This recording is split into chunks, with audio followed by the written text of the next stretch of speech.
Exclusive live coverage of Fighting Tiger baseball on the LSU Sports Radio Network. Space hit into right. Coming in to score is Pearson, and the Tigers take a 10-9 lead. Hey now! Brought to you by the 7 partners that represent Team LSU. Cox, the official communications provider of LSU Athletics. McDonald's, official sponsor of the LSU Tigers. Our Lady of the Lake, official healthcare provider of LSU Athletics. Albertsons, the official grocery partner of LSU Athletics. Hancock Whitney, the official bank of the LSU Tigers. People's Health, the official health plan of LSU Athletics. And by Coca-Cola, official beverage partner of the LSU Tigers. The powerhouse of college baseball plays here. This is LSU Fighting Tiger Baseball on the LSU Sports Radio Network.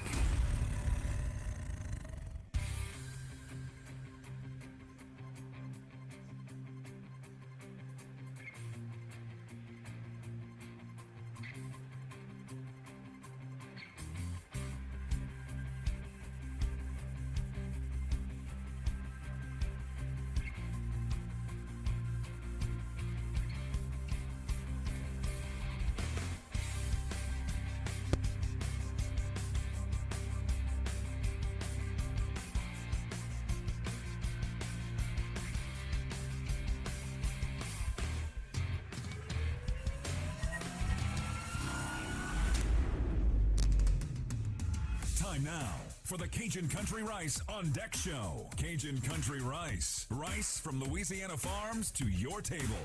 Live coverage of LSU Fighting Tiger baseball starts now. From inside the booth with the call of the game, here is the voice of your Fighting Tigers, Chris Blair.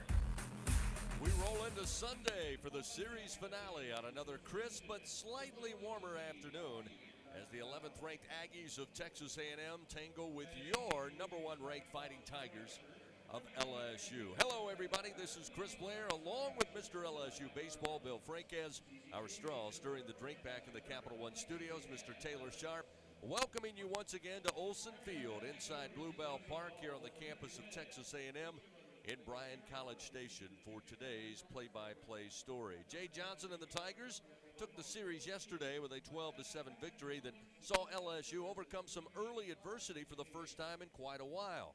Down 4-0 after 3, the third time through the lineup seemed to be the charm as LSU exploded for 6 runs on 6 hits in the top of the 4th with 4 straight RBI singles with 2 outs to take the lead 6-4 and never look back. Trying to get the clean sweep today, LSU will send out sophomore right-hander Thatcher Hurd, getting his 5th start on the year. Texas A&M, on the other hand, trying to pick up at least 1 win this weekend at home. They'll counter with their own sophomore righty, Chris Cortez, also making his 5th start of the season. So find your favorite chair, grab your favorite beverage. The series finale here in the heart of Texas. It's Game 3. It's Texas A&M, it's LSU, and it's coming up next on the LSU Sports Radio Network. Support your LSU Tigers with Hancock Whitney, the official bank of LSU Athletics. From game day to the offseason, Hancock Whitney LSU credit and debit cards are a big win for any Tiger fan. Want to get your paws on these cards? Well, apply online or visit HancockWhitney.com/LSU. Hancock Whitney Bank, member FDIC. All accounts subject to credit approval. Terms and conditions may apply. Albertsons is making shopping and saving easier than ever. Just For You deals is now Albertsons For You. It's everything you love about Just For You with all new perks. Get rewarded for just being you, including personalized deals, a free item every month, and even a treat on your birthday. With Albertsons For You, you earn points every time you shop and redeem them for discounts on groceries and more. Brand new Albertsons For You members receive $5 off their next $25 or more purchase just for signing up. Download the Albertsons app or simply update your existing mobile app to see your all-new, all-awesome perks. Albertsons. Fresh foods, local flavors.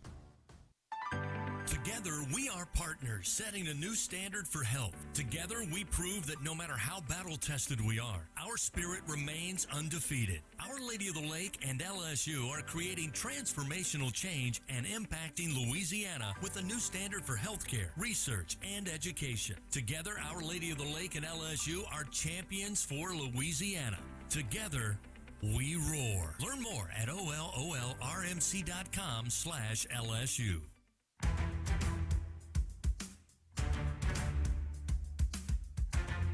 Getting you ready for the first pitch of LSU baseball. We continue on the Cajun Country Rice On Deck Show. Time now to talk with Tigers on the LSU Sports Radio Network. We're back here in College Station at Bluebell Park, LSU versus Texas A&M, Game 3 of the series. Time for Talking with Tigers. We're joined now by LSU pitching coach Wes Johnson. And Coach, Tigers with 2 wins so far here this weekend.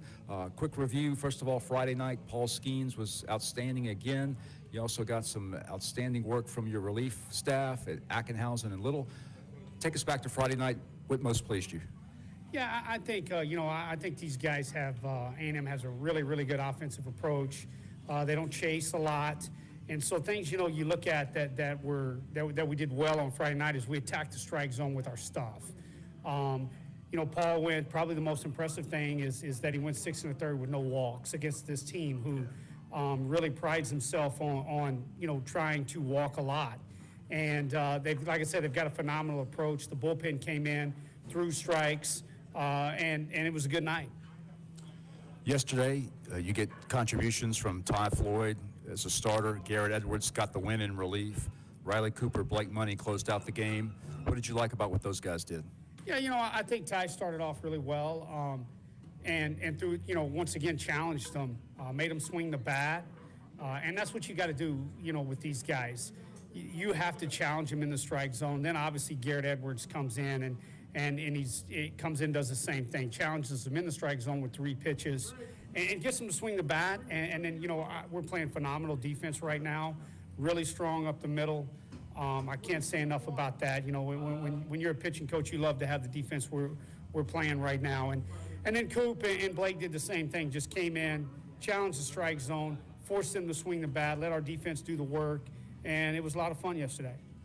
All right, so Game 3 today, Coach. Thatcher Hurd on the mound. Seems like Thatcher has gotten better each time out since that Texas game back at the end of February. Just your thoughts on the way he matches up with Texas A&M. Yeah, once again, you got to come in and really get after him in the strike zone. If not, they just don't swing. And, so our message to Thatcher has been really, really clear today. Like, we want you attacking the strike zone with all of your pitches today. Be comfortable to go to any pitch and any count. And if you do, you'll have some success and give us a chance. And that's all we can ask out of you. All right, thanks so much, Coach. Good luck today. Go Tigers. Thanks.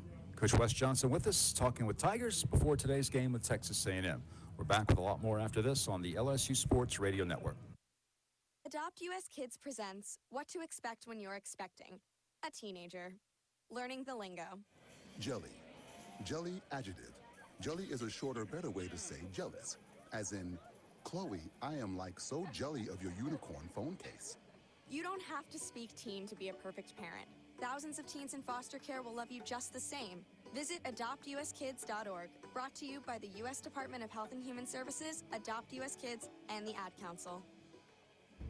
We always picture the SEC student athlete for their speed, their vertical, their agility, but it's time we picture them for more. For their campus voice, their community outreach, and for the simple fact that 20 years later, they're still someone's pride and joy. More than students, more than athletes. In the SEC, it just means more. Papa, why can't we telegraph while riding a horse? Son, there ain't no one to blame but Jeffro. He was riding old Betsy the Stallion, tip-tapping away at his telegraph, when blam! Ran right into the side of the saloon. Well, if Jeffro can't do it, neither should you. Don't text and drive. Visit StopTextStopWrecks.org. A message brought to you by the National Highway Traffic Safety Administration, Project Yellow Light, and the Ad Council.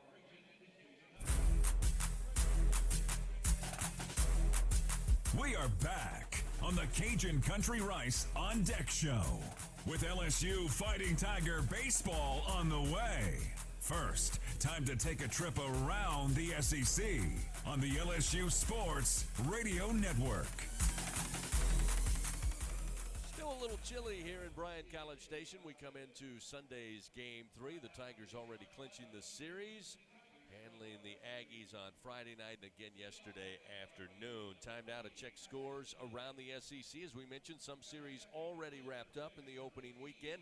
Some will continue today. Some will be decided today. Time now to go around the SEC, presented by Visit Baton Rouge. We're ready. Are you? With that, once again, Mr. LSU Baseball, Bill Franquez. Bill? All right, thanks so much, Chris. Took a look, first of all, at yesterday's games. Vanderbilt and Ole Miss completed their series yesterday in Nashville. It started back on Thursday, and Vanderbilt swept the Rebels. Yesterday's final was 7-2, so Vanderbilt wins all 3 games over Ole Miss. Ole Miss is, of course, is the reigning national champion, but a tough weekend in Nashville for the Rebels as Vandy gets the 3-game sweep. Yesterday in Lexington, Kentucky defeated Mississippi State 12-3. Kentucky has won the first 2 games of that series, and they will be playing Game 3 today in Lexington.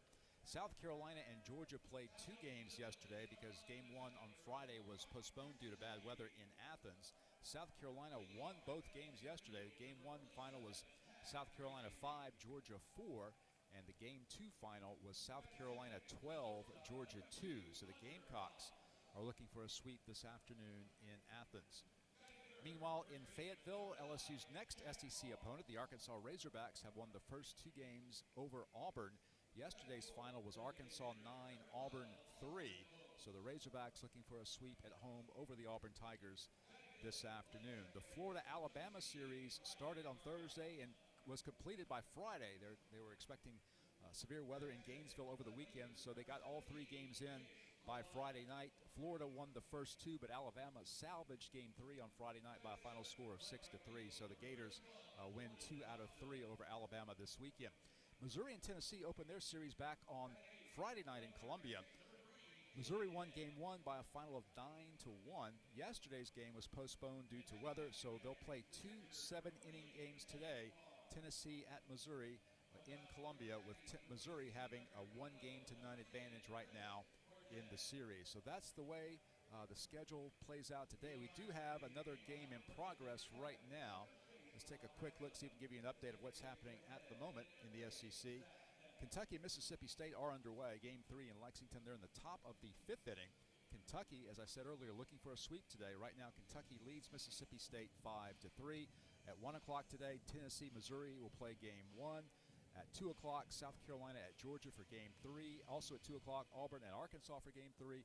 Then that second game of the doubleheader between Tennessee and Missouri scheduled to start at 4 this afternoon. So, Chris, that's where we stand on day 3 of the weekend. Thank you, Bill. Fans, Our Lady of the Lake, proud to be the championship health partner of LSU. Together, Our Lady of the Lake and LSU, champions for Louisiana. Together, we roar. Learn more at olrmc.com/LSU. When we come back, take a look at the starting pitchers today. Yesterday, Texas A&M tried to throw basically every left-hander they had at the Tigers. It'll be 2 sophomore right-handers going on the mound to start today's game. Bill will break that down as we lead you up to first pitch. Game 3, Tigers and Aggies here at Bluebell Park. Coming your way on the LSU Sports Radio Network. When it comes to investing in your home's comfort, it's never just one thing. You want to make sure you get an air-conditioned system that's reliable, affordable, energy efficient, backed by a strong warranty, and is installed by a dealer you can trust. That's why people who insist on the best choose Trane. Plus, right now, Trane is offering special financing. So what's not to love? Visit TraneSouth.com to find a local Trane dealer today. It's hard to stop a train. Subject to credit approval. Ask for details. Hey, Baton Rouge, don't go to just settle for boring old frozen pizza for dinner. Head over to Fat Boys Pizza, where size matters. Come check out their large pies that measure 30 inches across, but the number scarcely does it justice. When you see their 30-inch pie, your whole world got smaller, and your idea of pizza got bigger. From delicious pizza choices, chicken wings, garlic knots, and so much more, stop by Fat Boys Pizza, located on Nicholson Drive in Baton Rouge, or visit them online at eatfatboyspizza.com. Hey, Tiger fans, 12 and younger, don't miss your chance to be a part of Mike's Kids Club. presented by Shell, the exclusive kids club of LSU Athletics. Join Mike's Kids Club for only $25. Get the official Mike's Kids Club t-shirt, free admission to select LSU athletic events, and much, much more. To learn about upcoming events and to join, please visit lsumkc.com. The Mike's Kids Club, presented by Shell.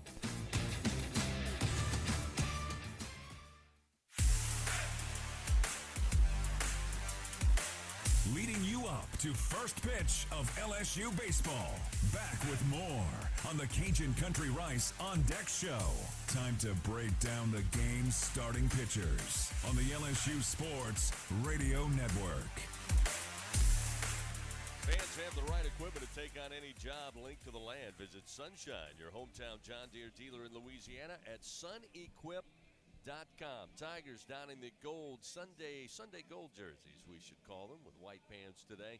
Texas A&M going to stick with the home whites. A little different take on the uniform today. Just will have Aggies across the chest, but they will be in white as the home team. Time now to take a look at the starting pitchers. And Bill, as I mentioned yesterday, Coach Schlossnagle, I don't know if he has any left-handers left. He put a ton of them in yesterday, but they'll start with a hard-throwing right-hander for the Aggies today. And again, LSU with a sophomore righty. Big game, big stage for the Tiger starter. Chris Cortez, sophomore right-hander, is the Aggie starter today. You're right, hard thrower. He is 6'1", 205 pounds, sophomore out of Las Vegas, Nevada. Had a rough outing last week. He started Game 3 of A&M series with Northern Kentucky and got hit around a little bit. On the year, Cortez is 1-0 with a 5.60 ERA. This will be his 5th start of the season. In 17 2/3 innings, he has given up 16 hits and 11 earned runs. He has walked 12 and struck out 17 opponents, hitting .232 against him. He's allowed 1 homer on the year. Scouting report says he does struggle with command, and that is evidenced by the fact he has 12 walks in just over 17 innings. But he is a very hard thrower. Live arm, 95 to 98 miles per hour on his fastball. Scouting report says the fastball is very firm but very generic, so maybe not a lot of movement on it. Scouting report says for the Tiger hitters to get their foot down, be on time, as he is trying to throw the fastball by you. Hopefully the Tigers will be on time today and employ that great strike zone discipline that they've shown throughout this season and have success against Cortez. His best secondary pitch is a slider at 81 to 85 miles per hour. He also works in a changeup, but not very often. His changeup comes in at 84 to 87. So Chris Cortez, the right-hander, will be the Tigers' opposition on the mound today. Meanwhile, LSU counters with Thatcher Hurd, sophomore right-hander out of Manhattan Beach, California, transferred from UCLA. Seems as if Thatcher has gotten better each time out. Really made a statement with his outing against Texas as a starter back on February 28th in Austin, so he is accustomed to pitching in front of a large crowd on the road as he will today. Hurd is 2-0 with a 2.04 ERA. This will be his 5th start of the season. 17 2/3 innings. He's allowed just 4 earned runs and 13 hits. He has walked 9 and struck out 25. He's allowing just a .210 opponent batting average. Thatcher Hurd is a very deceptive with his array of pitches. He can throw 4 different pitches for strikes. We know he has excellent velocity, near 94 to 95 miles per hour on his fastball. But what really distinguishes him from maybe some of the other pitchers the Tigers have is his ability to throw his breaking pitches and his secondary pitches at any time in any count and throw them for strikes. So we'll look for Thatcher Hurd to help the Tigers perhaps close out this series with another win. All right, thank you, Bill. Chris Cortez, sophomore right-hander for the Aggies, and sophomore righty Thatcher Hurd for the Tigers. Those are your starters in today's Game 3. Tiger fans, remember, all LSU Sports Radio Network broadcasts are streamed for free at lsusports.net. And on a busy Sunday, I'm sure you're running around. You can take us with you. All you have to do is download the LSU Sports mobile app presented by BASF. You can find the app for free in the iTunes Store and Google Play. The LSU Sports mobile app presented by BASF. We create chemistry. Up next, we visit with head coach Jay Johnson. Game 3 coming up. Texas A&M hosting LSU here on the LSU Sports Radio Network. This is Richard Zuslaw, CEO of Acadian Ambulance Service. On behalf of all the Acadian employee owners, please be careful while driving. Always use your seatbelt and never text and drive. Are you one of many homeowners who just dreads the winter due to inconsistent home heating? Perhaps you're an HVAC contractor who just wants to offer more reliable, higher efficiency home heating. Luxair helps keep homes warm while saving money and offers great business building programs for contractors too. Contact your Luxair dealer to find out more. Or if you're a contractor, visit solarsupplyluxair.com to learn about working with Luxair. Will Scott Mobile Mini is the global leader in modular offices and storage containers. Keep your products safe and secure with our wide array of vault-like storage containers. Need shelves and lighting for your container? We can help. We have the right container for your industrial, commercial, or residential storage needs. All of our offices are delivered ready to work with customizable furniture options to fit any need. Give us a call at 800-841-7016 or visit our website at www.mobilemini.com.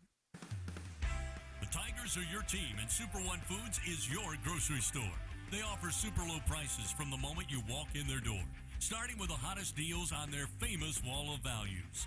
You'll get super savings on fresh produce, meat cut fresh daily, and all of your favorite brands throughout the store. Shop Super One Foods online or in store for super low prices on game day and every day. Go Tigers and go Super One Foods. This is Richard Zuslaw, CEO of Acadian Ambulance Service. On behalf of all the Acadian employee owners, please be careful while driving. Always use your seatbelt and never text and drive. As we continue on the Cajun Country Rice On Deck Show, it's time to visit with the top Tiger. This visit with LSU skipper Jay Johnson, presented by Hancock Whitney, the official bank of LSU Athletics, on the LSU Sports Radio Network. Back here at the ballpark, getting ready for Game 3, LSU Texas A&M to open up SEC play. Coach Jay Johnson joining us. And, Coach, going back to yesterday, love the way your guys just hung with it, stayed with the same approach, kept going, and eventually about the third time through the order, it pops loose. You come from behind and never look back. Yeah, really good effort by our guys. First adversity we've had in a while. I mean, they've been playing great. So the response when it was 4-0, and maybe we were a little bit out of character, a couple things didn't go our way, was really the story of the day for me. And it just kept playing, kept executing. And over time, if these guys do that, it's a long game against us, and yesterday was a good example of that. No doubt about it. It really go back to that fourth inning.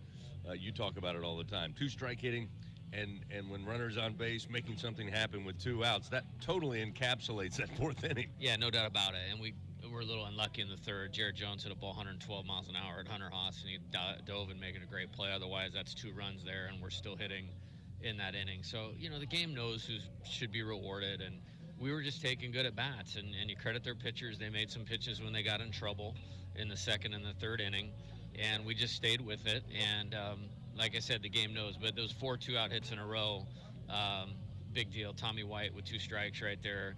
Gavin Dugas hit a mistake up. Josh Pearson, big hit right there. And then Jared got paid back for the one he hit before with a little dinker down the right field line. No doubt about it. Again, Coach, Texas A&M, Coach Schlossnagel, I know you guys have a lot of mutual respect. They're not going to lay down. This is going to be a team that they're going to come out and fight today. Thatcher Hurd, big stage for the young guy, but you knew when you brought him here, this is what he's meant to do. Yeah, really good pitching matchup. Excited what Thatcher's done the last few times out. He's ready to go. And then Chris Cortez, their guy, this guy actually signed at Arizona. And then when I decided to come to LSU, got out of his NLI, it just, unfortunately, we were busy in Omaha. So the Aggies got like a 10-day head start on me on that one. But he's got a good fastball. We're going to have to be ready to hit mistakes and continue to manage the zone. I want to go back to what we talked about following last weekend, and that is the focus that your team has, the approach that I think they seem to have adopted, Coach, which is it's a 56-game playoff, each game different from the rest. Yeah, no doubt about it. I think the mental strength is something that you can't see, but you can certainly feel it in terms of how they play. And there's a few pillars that we're really operating under this year. One is obviously to be selfless. Guys have to give of themselves when you have this much talent. The other one is mindset and just being present and focusing on the task at hand. And these guys have been exemplary at that so far. All right, Coach. Well, best of luck. Should be another great game. Get after them. Best of luck. Awesome. Thanks, Chris. Head coach Jay Johnson, everybody. We'll take a timeout. We come back, starting lineups, and it's Game 3, Aggies and Tigers, here on the LSU Sports Radio Network. Tom has been a teacher for over 40 years. One day, I think one of the students had asked the question and he didn't remember the answer. And I also noticed that he was letting his class out earlier than they were supposed to let out. I was really starting to worry. Levi and I talked about how it would change our lives, but he was there beside me. When something feels different, it could be Alzheimer's. Now is the time to talk. Visit alz.org/ourstories to learn more. A message from the Alzheimer's Association and the Ad Council. The passion, the tradition, the rivalries. SiriusXM is your destination for all things college sports, and we've got your school covered. On SEC Radio, there's complete coverage of every school in the conference, including live games, plus 24/7 talk and analysis. So cheer along online or on the SiriusXM app and listen to your favorite team anywhere. And now, as a college student, you can stream your first 3 months of SiriusXM for $1. Fees and taxes apply. See offer details and subscribe now at SiriusXM.com/SEC Sports. Put a frog in boiling water and it'll jump right out. But put a frog in cool water and slowly heat it up, that frog will boil. As veterans, we tell ourselves the lie that we can handle anything. We let the water boil. You are not a frog. If you or a veteran you know needs support, don't wait. Reach out. Find resources at va.gov/reach. That's va.gov/reach. Brought to you by the United States Department of Veterans Affairs and the Ad Council. First pitch of LSU Fighting Tiger baseball is just moments away. Time now for the starting lineups. Presented by Cintas. Proudly helping Louisiana business stay clean, safe, and ready for the workday for over 40 years. On the LSU Sports Radio Network. Back here at Bluebell Park, Sunday afternoon. Sunshine, a little more sunshine than clouds compared to yesterday, but still a little chilly. A little wind in the air, nothing like Friday night, but otherwise optimal conditions for college baseball. Coming up, we'll get you the starting lineups, but first, the playing of our national anthem.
Playing of the national anthem prior to first pitch here in Game 3. Let's take a look at the Cintas starting lineup. First for Texas A&M, 13-6 on the season, 0-2 in league play.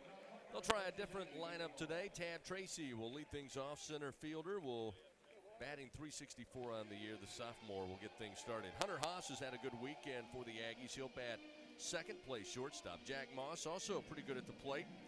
First baseman, a junior hitting .315, will bat third. Austin Boast will be the DH today. He'll bat cleanup. Ryan Tarjok moves from first base to second base. He'll bat fifth. Jace Lavalette will be in left field batting sixth. Jordan Thompson will be in right field batting seventh. And Caden Kent will be at third batting eighth. Hank Bard rounds out the lineup. He's the catcher. He'll bat ninth. Four-year Tigers, 18-1, 2-0 in league play. Paxton Kling to lead it off. The freshman hitting .327. Trey Morgan will play first, bat second. Dylan Cruz will be in center field. He will bat third. Tommy White, the cleanup hitter, will once again be at third base. Gavin Dugas at second will bat fifth. Josh Pearson, third straight start, will be in left field. Jared Jones, the DH, will bat seventh. Jordan Thompson, the shortstop, will bat eighth. And Brady Neal behind the plate will round out the lineup. That's the Cintas starting lineup. First pitch coming up after this on the LSU Sports Radio Network. Together, we are partners, setting a new standard for health. Together, we prove that no matter how battle-tested we are, our spirit remains undefeated. Our Lady of the Lake and LSU are creating transformational change and impacting Louisiana with a new standard for healthcare, research, and education. Together, Our Lady of the Lake and LSU are champions for Louisiana. Together, we roar. Learn more at ololrmc.com/LSU. Hi, I'm Kevin Falk, LSU Hall of Famer. My years at LSU were amazing. I've always loved celebrating with my teammates, especially when someone was serving up some delicious Manda salsa. For a lot of Tiger fans, it's just not game day without Manda in the mix. Serving top quality sauces and original seasoning is Manda's strong side, but it's not Manda's flavor that's always got me running back for more. You get it, running back for more. After 75 years, the flavor still says it all. Manda Fine Meats, the official smoke sauce of LSU Athletics. Yeah, I checked the IP2 behind us, and I mean, they're getting a signal. Spicy? Then play Boil 'em Up. That sounds like a guarantee Win up to issue. $3,000. You've hit the bonus round. Play Win It All bonus. Win up to $17,000. Looking for a jolt of cash? Pick up High Voltage Bingo and win up to $30,000. Stack up your winnings with $200,000 stacks. Okay, so you want me to not play the billboard? Louisiana Lottery, giving you Okay, I'll stop right after to this. smile. Must be at least 21 to purchase. All right, here we go.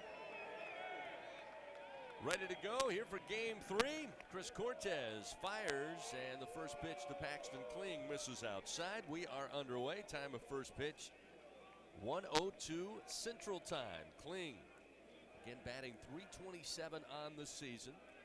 A little bit of struggle here in the opening weekend of SEC play for the freshman, as Kling so far this weekend just 1 for 10. Had a double on Friday night in the top of the 9th inning when the Tigers able to plate some runs, get some separation late in that shutout victory. And here's a swing and a miss, and Kling behind in the count to Cortez. Again, a hard-throwing right-hander. Fastball going to be anywhere from 95 to 99 miles an hour, we're told. Heading the count, 1 ball, 2 strikes. Pitch to Kling, off speed and above his head, evens a count, 2 balls and 2 strikes. Bill, I mentioned the weather a little bit better, looks sunnier today, although I don't know if the temperature is all that different. The wind not near as fierce as it was Friday. Here's a swing and a miss, got him with a breaking ball. Kling again. Got caught chasing, 1 away as Cortez records the first strikeout. 1 gone here in the top of the first inning. Again, game day forecast presented by AccuTemp.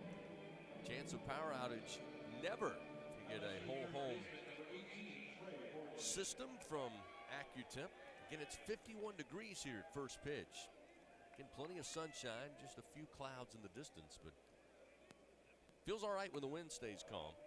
There's the first delivery to Trey Morgan. This one misses low, ball 1. Morgan this weekend batting .250, 2 of 8 with 4 runs scored. He's found a way, Bill, to get on base and been able to produce 4 runs for the Tigers. 1-0.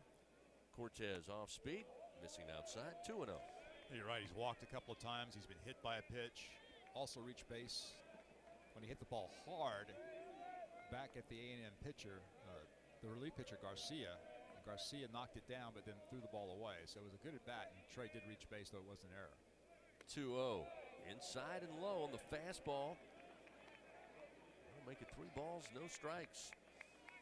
And talking to Andrew Monaco, the voice of Texas A&M on the radio, he told us that Cortez, again, has good stuff, electric stuff, just has not had recent good outings on the mound. Here's the 3-0.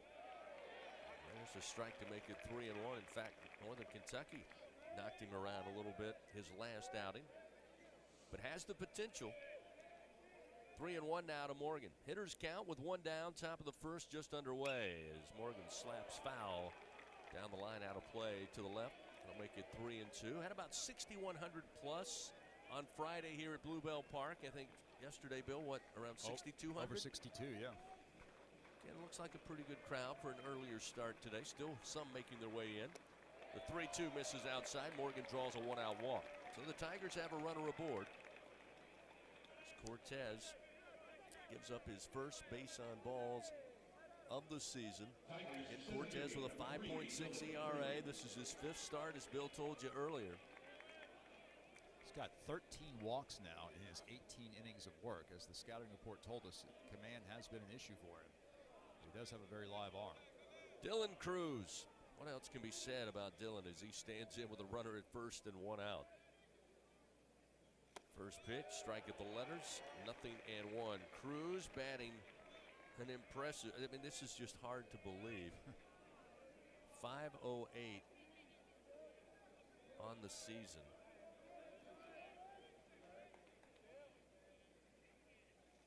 Stays away from this breaking ball. The slider misses outside. What's also impressive, Doug Thompson sent me a text this morning. In fact, to Dylan Cruz, not the way you want to get things. To Dylan Cruz, not the way you want to get things started if you're Coach Schlossnagle. Runner at first, the 3-1. Hit foul, out of play right side. That'll fill the count now, 3-2.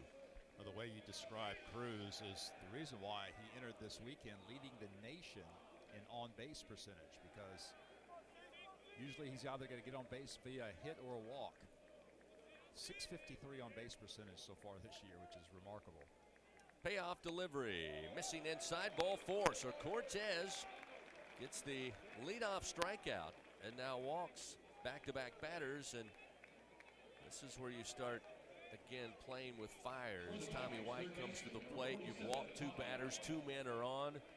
Tommy White batting .421, leads the team with 33 ribbies. And he's been on a tear this weekend. He leads the Tigers batting .556, 5 of 9 so far with 6 runs batted in. He swings for the fences here, comes up empty. It's 0-1. And by the way, I should mention Dylan Cruz also been hit 3 times. So add that to his ability to get on base. Runners take their lead, first and second. No score, top of the first, 1 out. Pitch to White. Laced foul, right side. White's really been effective, really all season, Bill, but this weekend of going opposite field. He just possesses, again, the timing and the power from the right side of the plate to drive it to right field. He's got 32 runs batted in during the Tigers' 13-game win streak. He's behind in the count here, 0-2. Breaking ball, misses high, good eye by Tommy, and it's 1-2. Maybe not as many fans out here today, maybe early start. The outfield bleachers, there's one section in right center. It's got a smattering of people, but not as full as we've seen at the first 2 games. Cortez, the 1-2. Off the end of the bat, comebacker to Cortez. Mishandled it, lost it again. He'll have no throw. He'll put it in his pocket. Did a great job to knock the ball down, get it in his glove, and then it popped out.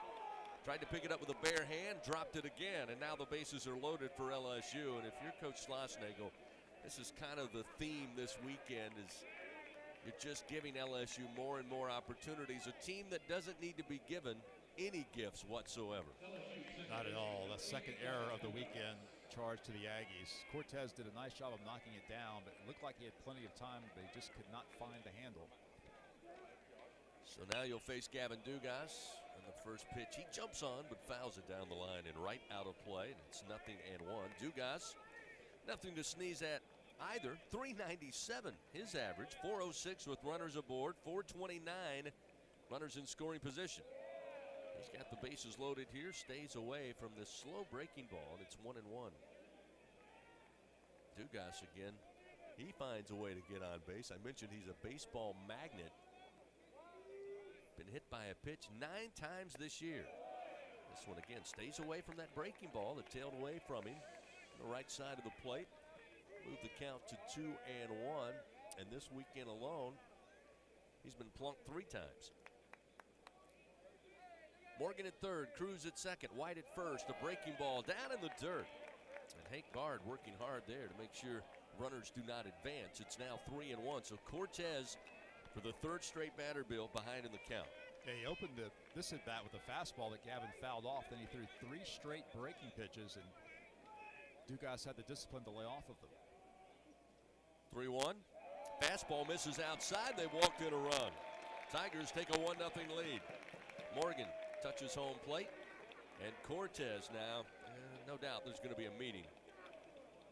After he had the strikeout to Paxton Kling, walked Morgan, walked Cruz. White aboard on a fielding error by the pitcher. And And Dugas walked to bring in Morgan. It's a 1-0 LSU lead. The Tigers trying to take advantage of these free passes. You remember yesterday, early in the game, the Tigers had the bases loaded twice early, largely due to walks issued by starter Troy Wansing. Tigers just were not able to capitalize as they finally broke through in the 4th inning. LSU hoping to make some noise earlier in today's game. Had a chance to listen to Coach Schlossnagle post-game last night, his interview with the media. He seemed a little frustrated. He really said we've had 2 or 3 guys really come to the ballpark with the type of effort and intensity and focus that's needed in these type of weekends, but the rest, he kind of stopped talking after that. Here's a first pitch and a ground ball foul by Josh Pearson. Pearson certainly has come to the ballpark this weekend focused and ready to go. He got the start on Friday, went 2 for 4. Yesterday, again, picked up another single. So far this weekend, batting .375, 3 for 8 with a run scored. Also has a double here at Bluebell Park. Bases loaded, 1 out. There's a foul tip into the mitt of Bard, and he falls behind in the count, 0-2. Pearson had not started a game since February 25th, but he got the start on Friday night here in College Station, and he's certainly taking advantage of the opportunity thus far. Bases loaded, the pitch to Pearson. Good eye, missed outside, make it 1 ball and 2 strikes.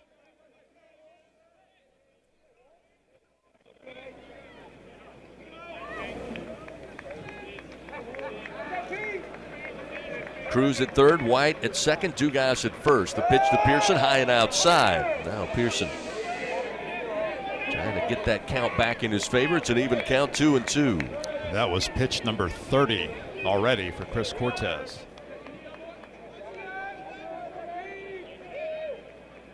One out, the 2-2. Pearson swings to right field, going to drop down for a base hit. That will score Cruz. They'll wave around White. Throw to the plate, going to be right of home plate, and White slides in safely. And Josh Pearson, did I say he's making the most of this weekend? Absolutely. Drives in 2 runs with a base hit to right field, and the Tigers now lead 3-0. 5 RBI now this weekend for Josh Pearson, the sophomore from West Monroe, Louisiana. Making a big-time statement here this weekend.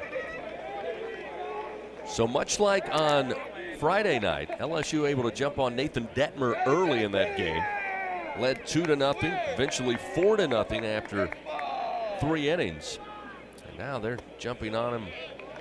The Aggies, that is, and Chris Cortez leading 3-0, still just 1 out. Runners first and second for Jared Jones, who has the only home run of the weekend. Came yesterday on a blast over the left field wall. Pitch misses inside. Again, corners have been very tight this weekend, something that I think both Tiger fans and even Aggie fans have at times groaned about, but it has been consistent. But the corners extremely tight. Today our home plate umpire is David Savage. 1-1 the count to Jones. Cortez fires. Swing back at us and out of play. Moves the count 1 ball, 2 strikes. In fact, yesterday we left the ballpark with Jones, Bill. We thought going 3 for 5 with a handful of runs batted in. In fact, 7 ribbies, including that 3-run bomb to left.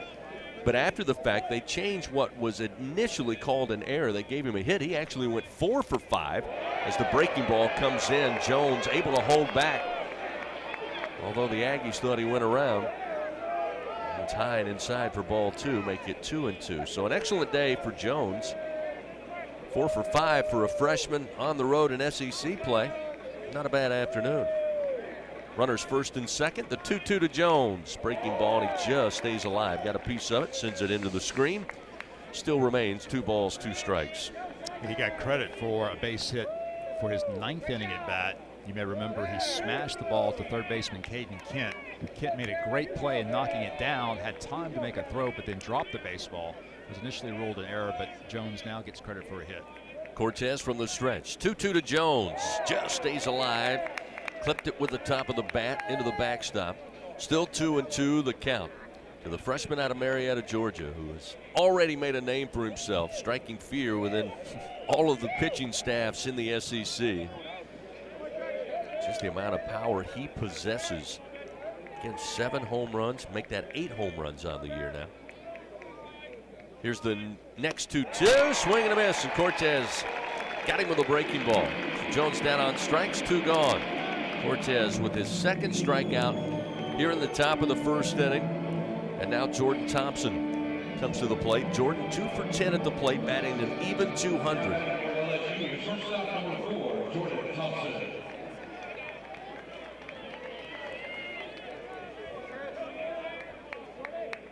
Still runners first and second. Dugas at second. Pearson with that 2 RBI single to right. He's at first base. Cortez fires, and the slider misses outside. 1-0. Got to give credit to Jordan Thompson for really jump-starting the LSU offense yesterday. He led off that 4th inning with a single, got the Tigers going after they've been held scoreless for 3 innings. 1-0 to Thompson. Lifted to center field, and giving chase is going to be Tab Tracy. He'll take it on 1 hop. Dugas on his way to score. Into third goes Pearson. RBI single for Jordan Thompson. His 3rd hit of the weekend. And the Tigers now make it an even 4-0 here in the top of the first inning. A little 4 spot so far. Just as he kick-started the offense with a leadoff single yesterday, he helps to punctuate this inning with an RBI single. So Cortez now giving up 4 hits, or rather 4 runs on 2 hits. Did have the costly error. Now it'll be Brady Neal. Neal slams one towards the alley, left center field, giving chase. Tracy on the run, able to track it down just shy of the wall. So Tab Tracy makes the play. That one dangerous looking off the bat of Neal. However, LSU 4 runs, 2 hits, 1 error by the Aggies, 2 men left on. Tigers off to a great start here in Game 3. After a half inning, they lead 4-0 over Texas A&M on the LSU Sports Radio Network. It's 4 a.m., Monday, and you're literally sucking baby snot through a tube because she's congested. Man, that's love. And if you love her that much, love her enough to make sure she's buckled in the right car seat. To make sure your child's in the right seat for their age and size, visit nhtsa.gov/the right seat. Show them you love them. Keep them safe. Visit nhtsa.gov/the right seat. Brought to you by the National Highway Traffic Safety Administration and the Ad Council. We always picture the SEC student athlete for their speed, their vertical, their agility. But it's time we picture them for more. For their campus voice, their community outreach, and for the simple fact that 20 years later, they're still someone's pride and joy. More than students, more than athletes. In the SEC, it just means more. Right now, our country feels divided, but there's a place where people are coming together. I was nervous to talk to someone so different than me. Me too.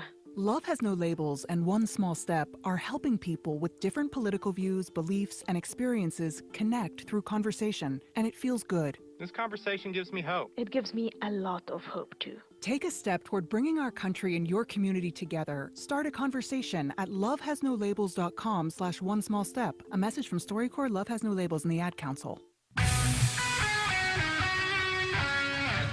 The powerhouse of college baseball on the LSU Sports Radio Network. Well, you couldn't ask for a much better start for LSU. Top of the first inning. Tigers plating 4 runs on 2 hits, 1 error on the pitcher on a ground ball comebacker on Cortez. LSU making them pay and then some. So they lead 4-0. Aggies come to the plate for the first time today. It'll be Tab Tracy, the center fielder, made a great play on that fly ball off the bat of Brady Neal. I thought initially he might have a chance to get out of here, but he tracks it down in left center field on the run. Now he'll bat for the first time this weekend for the Aggies as Thatcher Hurd on the mound. First pitch missing for ball 1. Comes back with a strike. It's 1 ball and 1 strike for Hurd. That ball was really well struck by Neal. 1-1. Fastball low and inside. 2-1 the count. As Bill told you, Hurd making his 5th start of the year. 2.04 ERA. 2-0 on the year. Really thrust into the spotlight. Again, Jay Johnson high on this kid when he transferred in, but really made a name for himself just up the road slightly in Austin. The performance against the Longhorns in the non-conference, the 2-1. That time Neal trying to frame it just a bit, couldn't do so. Again, inside and low. It's now 3-1 to Tab Tracy, who, by the way, Tracy making his 34th plate appearance, batting .364, but this is his first action on the weekend. Popped up high in the air, and Jordan Thompson, the shortstop between second and third, calling for it, using the glove to shade the sun along with the sunglasses, and he makes the grab. Tracy retired, 1 away. Tiger defense has been exceptional all season, of course, and here this weekend. Only 2 errors committed, but they were both by pitchers. Ty Floyd and Blake Money each with errors, but LSU leading the nation in fielding percentage. Hunter Haas has had a pretty good weekend and been one of the bright spots for Texas A&M. 4 for 8 at the plate, even 500. One of the players that Coach Schlossnagle in the postgame comments yesterday made mention of. First pitch missing from Hurd, the 1-0. Again, trying to paint that outside corner just off the plate, now 2-0. Aggies this weekend hitting only .206 in the series. Hurd's 2-0 pitch, slap, base hit, and foul. Oh, I thought it was going to drop in, so I spoke too soon. Curves its way just left of the chalk and left. Thought it was coming down quick enough to stay fair, but good break for LSU. That one could have been all kinds of trouble. Again, the dimensions here at Bluebell Park. Down the line, 330 both left and right, 400 straight away, 375 in both alleys. But the way that the grandstands are constructed, you get less and less foul territory the deeper you go towards the left and right field walls. As the 2-1, a strike on the inside corner to Haas, who comes back after the foul down the line. It's 2-2. And Bill, what I mean by that is if you're able to drop one in fair in either of the corners, there's a chance the walls are going to play havoc with it trying to field it. So this time Haas will try the right side of the diamond and send it to right field, but waiting on it is Paxton Kling for the fly ball out, and 2 are gone. We've seen a number of shots on the ground and in the air to the corners that bounce around like a pinball machine once they get over there. And the park, of course, has been playing much bigger than it normally would because of the wind blowing in all weekend. Just a very light wind in right now. Jack Moss stands in. He's been another bright spot offensively in an otherwise dismal weekend, batting .375 against the Tigers. 3 of 8 at the plate. Left-handed hitter. First pitch missing, ball 1. The 1-0. Again, Hurd keeping things low in the zone, but missing the strike zone. It's now 2-0. So I mentioned A&M hitting .206 in this series. LSU has outscored the Aggies 21-7, out-hit them 23-14. 2-0 delivery, high and outside. Now 3-0. Big factor also is that entering today's game, LSU had walked 18 times in this series, and add the 3 walks that Cortez issued here today. It's 21 walks earned by Tiger hitters. The 3-0, strike on the inside corner. Moss ready to toss the bat, thought it was ball 4, but David Savage saw it differently, and it's now 3-1. Interesting your talk with Wes Johnson before the game. He talked about Thatcher needs to go out, pound the strike zone. This is an A&M team that typically doesn't chase. The 3-1, lifted foul and out of play left side. Kind of where Ty Floyd was yesterday. Again, gave up some runs early, but again was trying to stay in the strike zone. And again, you've got a defense playing as well as LSU. You're not afraid of contact. Yeah, that's what Wes said. He said, let's let our defense do what they do best. 3-2 from Hurd. Oh boy, this one is high and deep to right center field, and Moss got all of that one. Hard to play defense with a blast like that off the bat of Moss. Gets the Aggies on the board. That'll make it 4-1 as Moss, believe it or not, his first home run of the year. That is hard to believe. Jack Moss has been a well-established SEC hitter the past couple of years. And he really charged into that one, no doubt, when it left his bat. Second home run of the weekend. First for the Aggies. And again, they've been able to conserve the bubble juice this weekend, but they're going to expend some of it here as now we have bubbles flying into the booth. Had somebody yesterday on the live stream say, "Did I see bubbles in the booth?" I said, "Yeah, it was not Bill or myself. It was from the crowd." That'll bring Austin Boast, who started this weekend playing at second base, but he'll be the DH today. Again, he is a dangerous hitter as well. He's got 3 home runs on the year, average at .296, and a swing and a miss. Evens a count now, 1 ball and 1 strike. That Moss homer was the first home run allowed this season by Thatcher Hurd. Top of the second, got ourselves a little ball game here. 4-1, LSU leads. They come to the plate when we return on the LSU Sports Radio Network. Albertsons is making shopping and saving easier than ever. Just For You deals is now Albertsons For You. It's everything you love about Just For You with all new perks. Get rewarded for just being you, including personalized deals, a free item every month, and even a treat on your birthday. With Albertsons For You, you earn points every time you shop and redeem them for discounts on groceries and more. Brand new Albertsons For You members receive $5 off their next $25 or more purchase just for signing up. Download the Albertsons app or simply update your existing mobile app to see your all new, all awesome perks. Albertsons, fresh foods, local flavors. Excuse me, do you know the average time of one full inning at an LSU baseball game? 10 minutes. Half an hour? I think 45 minutes. Actually, one inning in baseball lasts about 20 minutes. Any idea how long it takes to complete a mortgage application? I'm going to go with an hour and a half. I think it's about 2 hours. Probably a couple days. Actually, at Assurance Financial, you can apply for a mortgage in less time than 1 inning. Wow. Find out more. Visit them at AssuranceMortgage.com. That's AssuranceMortgage.com. Equal housing opportunity. NMLS number 70876. It takes true grit to wake up every morning dedicated to a higher standard of work. At H&E Equipment Services, we're leveraging our national fleet of equipment with a local approach, working closely with customers to understand their needs and provide them reliability, fair prices, and the support of a first-class service team. We're an equipment company, run by equipment people. Where others stop, we continue. H&E Equipment Services, the higher standard in equipment rentals, sales, parts, and service. Your home for LSU Fighting Tiger baseball. This is the LSU Sports Radio Network.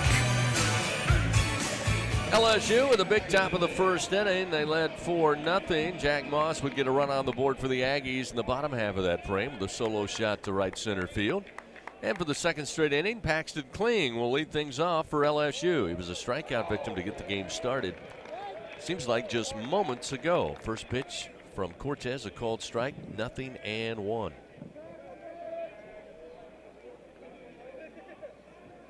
The 0-1, there's a strike. Cortez ahead again, 0-2. Today's game brought to you by the 7 partners that represent Team LSU: Cox, McDonald's, Our Lady of the Lake, Albertsons, Coca-Cola, People's Health, and Hancock Whitney. The 0-2. Woo! Kling leans in, and it just missed off the outside corner. That's putting a lot of faith in the hands of the home plate umpire. A lot of fastballs so far from Cortez, all 3 at 96 miles per hour. The 1-2, the breaking ball, and he couldn't stay away. Second time he got him with a slider. Kling down on strikes for a second time, 1 away, top of the second inning. Vance Capital One offering checking and savings accounts with no fees or minimum, so remember what's in your wallet. Now we'll see Trey Morgan.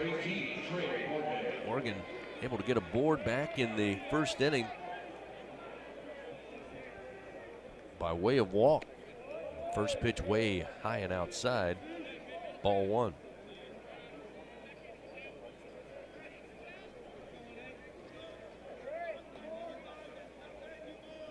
Right-hander delivers and line drive, but right at Hunter Haas, who was just left of second base. And he's kind of been positioned and made those type of plays all weekend, Bill. And love to know the speed off the bat of that one from Morgan. It was lit, but right at Haas, who barely had to move, and there's 2 gone. I've seen that happen on a few occasions where the Tigers have hit the ball extremely hard, but right at Haas at shortstop. Well, you mentioned Coach Johnson told the team when we arrived Friday with the wind the way it was, as Cruz takes the first pitch low, 1-0. He said, hey, look, guys, we can swing for the fences, but that's going to be a foolish endeavor today. We just need to keep the ball low and smack it. And they've done that a few times, but A&M has also made some plays on the line drive. So this one fouled off by Cruz, bounces into the third base dugout of the Aggies, and it's 1-1.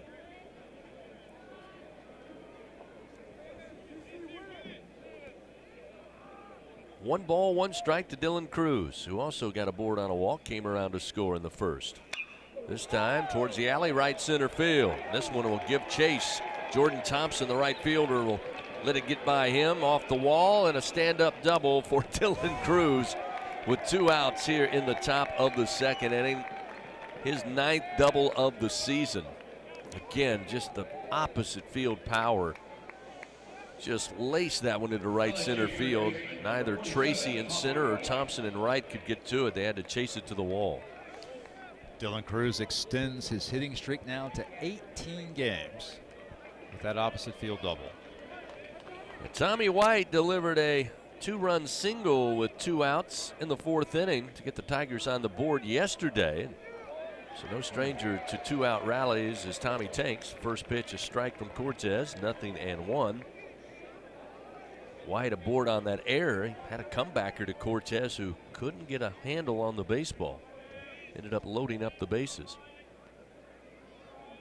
Cortez checks Cruz. Now the off-speed pitch, eye level, backs White off the plate, 1-1. First pitch from Cortez was clocked at 98 miles per hour. His breaking pitch, though, was nowhere near the zone. 2 outs, runner at second, 4-1 LSU leads. White awaits the pitch, off speed, and that a beauty. That was a good pitch. Right at the belt across the plate. Cortez gets ahead 1-2 as White not looking for that one. Yeah, that's one of the better breaking pitches he's thrown today for sure. 1-2, the count to White. Watch out for the slider here. We'll see as Cortez fires, and just staying alive as White got it with the bottom of the bat. Just trying to fight that one off, and it's still 1 ball, 2 strikes. Fastball at 97. Again on the outer half of the plate, knee level. But a good job by White to fight it off. Couldn't let that one go by. That was a possible called strike 3. Here's the 1-2. And foul back into the screen this time. Because again, goes back to a little bit of velocity. White fights it off. Tommy looking to add to his RBI total for the weekend. He has 6 RBI in this series. Cruz at second, 2 outs. The 1-2. Breaking ball and just a little out in front, fouls it down the third base line. Got to believe the quote of the weekend. Talking to Jay Johnson on Friday about Tommy White, the week that he had last week, and again the weekend he's having so far here in Bryan College Station. Said, yeah, I thought he was underrated as a hitter when he transferred into LSU. They certainly have improved his ability at the plate without question.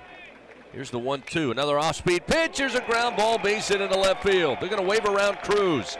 Lavalette comes up throwing, but it'll be cut off by Haas, and White delivers yet another ribby, and the Tigers get that run back. It's now 5-1 LSU. So give Tommy now 7 RBI for the series.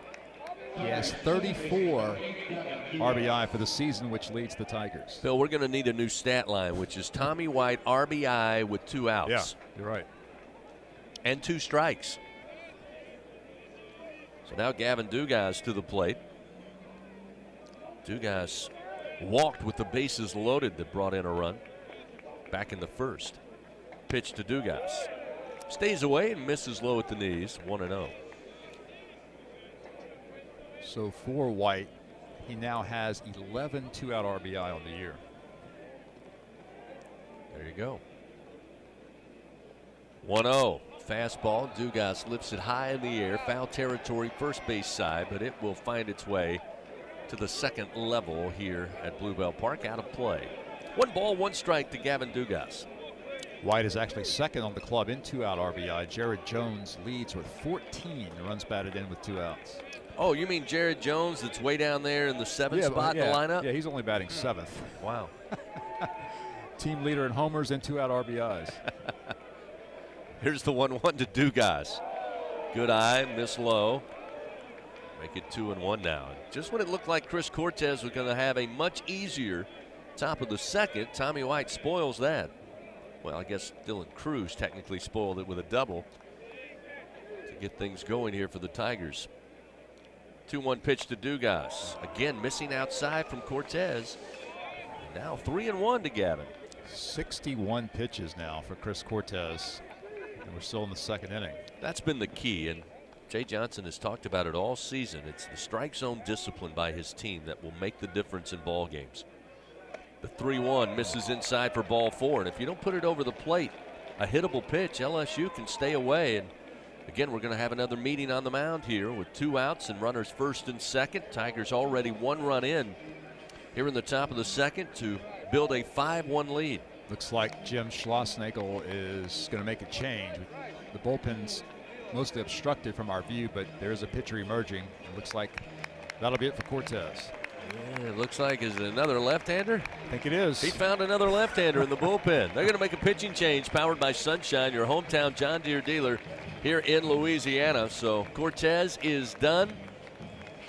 Tigers again have 2 men on with 2 outs. We'll tell you about the new Aggie pitcher. Get back to action. LSU up 5-1 here in the top of the second on the LSU Sports Radio Network. Tiger fans, with awesome John Deere deals by Sunshine, you'll never strike out. Ask us about tractor packages with 0% financing available. When you're looking for excellent products to help you get the job done, look no further than Sunshine Quality Solutions. Learn more at sunequip.com. Some restrictions apply. See dealer for details. Offer ends May 28, 2023. Albertsons is making shopping and saving easier than ever. Just For You deals is now Albertsons For You. It's everything you love about Just For You with all new perks. Get rewarded for just being you, including personalized deals, a free item every month, and even a treat on your birthday. With Albertsons For You, you earn points every time you shop and redeem them for discounts on groceries and more. Brand new Albertsons For You members receive $5 off their next $25 or more purchase just for signing up. Download the Albertsons app or simply update your existing mobile app to see your all new, all awesome perks. Albertsons, fresh foods, local flavors. Support your LSU Tigers with Hancock Whitney, the official bank of LSU athletics. From game day to the offseason, Hancock Whitney LSU credit and debit cards are a big win for any Tiger fan. Want to get your paws on these cards? Well, apply online or visit HancockWhitney.com/LSU. Hancock Whitney Bank, member FDIC. All accounts subject to credit approval. Terms and conditions may apply. Your home for LSU Fighting Tiger baseball. This is the LSU Sports Radio Network. Chris Cortez, starting right-hander for Texas A&M, has an early exit here, top of the second inning. Coach Schlossnagle again has his team trailing 5-1, but not willing to at least not make a change here early in this contest. Josh Pearson at the plate. The Tigers have runners first and second with 2 out. Justin Lampkin, a left-hander, takes over. It'll be a lefty-on-lefty matchup here for Pearson, who, by the way, continues to have a great weekend. Had a 2-run single, part of that 4-run top of the first for LSU. Here's the 1-0 to Pearson.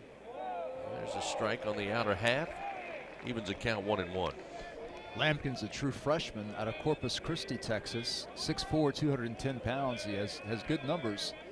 He's pitched well in his first college season. 1-1 with a 1.12 ERA. The 1-1 to Pearson. Slap back foul into the screen. Pearson, by the way, doing a good job, Bill, I need to mention, with this opportunity, upping his average. Again, limited at bats coming into the weekend, but now up to an impressive 286 and really moving that average up with the play here in Bryan College Station. 1-2 now, the count with 2 down. Lampkin fires, and Pearson pops this one up. Hunter Haas, the shortstop, now coming over Caden Kent, the third baseman. As Haas, I believe, lost it in the sun. Kent will make the play for out number 3. But the Tigers get a run back. 1 run on 2 hits, no errors in the field by A&M. The Tigers lead 2 men on. It's now 5-1 LSU. We head to the bottom of the second on the LSU Sports Radio Network. My husband had a gun. Him and his friends would go shooting. The ammunition, unfortunately, was not stored separately. In a million years, we never thought that Emily could. There's a hole in our family that can never, ever be filled. 63 Americans a day die by gun suicide. With safe gun storage, we can give our loved ones a second chance at life. Learn more at endfamilyfire.org. Brought to you by Brady and the Ad Council. The passion, the tradition, the rivalries. SiriusXM is your destination for all things college sports, and we've got your school covered. On SEC Radio, there's complete coverage of every school in the conference, including live games, plus 24/7 talk and analysis. So cheer along online or on the SiriusXM app and listen to your favorite team anywhere. And now, as a college student, you can stream your first 3 months of SiriusXM for $1. Fees and taxes apply. See offer details and subscribe now at SiriusXM.com/SEC Sports. When you went car shopping, you meant business. You ace vehicle history searches and test drives. You out-salesmaned the salesman. Now you've got your wheels. If you manage that, you can get your retirement plan on track. Visiting aceyourretirement.org can help. With 401k tips and smart saving strategies, you'll have the info you need to get more for your future. Go to aceyourretirement.org, because when it comes to speeding past financial challenges, you're an ace. Brought to you by AARP and the Ad Council. Your home for LSU Fighting Tiger baseball. This is the LSU Sports Radio Network. Targash will lead it off for Texas A&M. Played second base today. DH on Friday, first base yesterday. Targash will lead things off for Texas A&M, batting 143 on the weekend.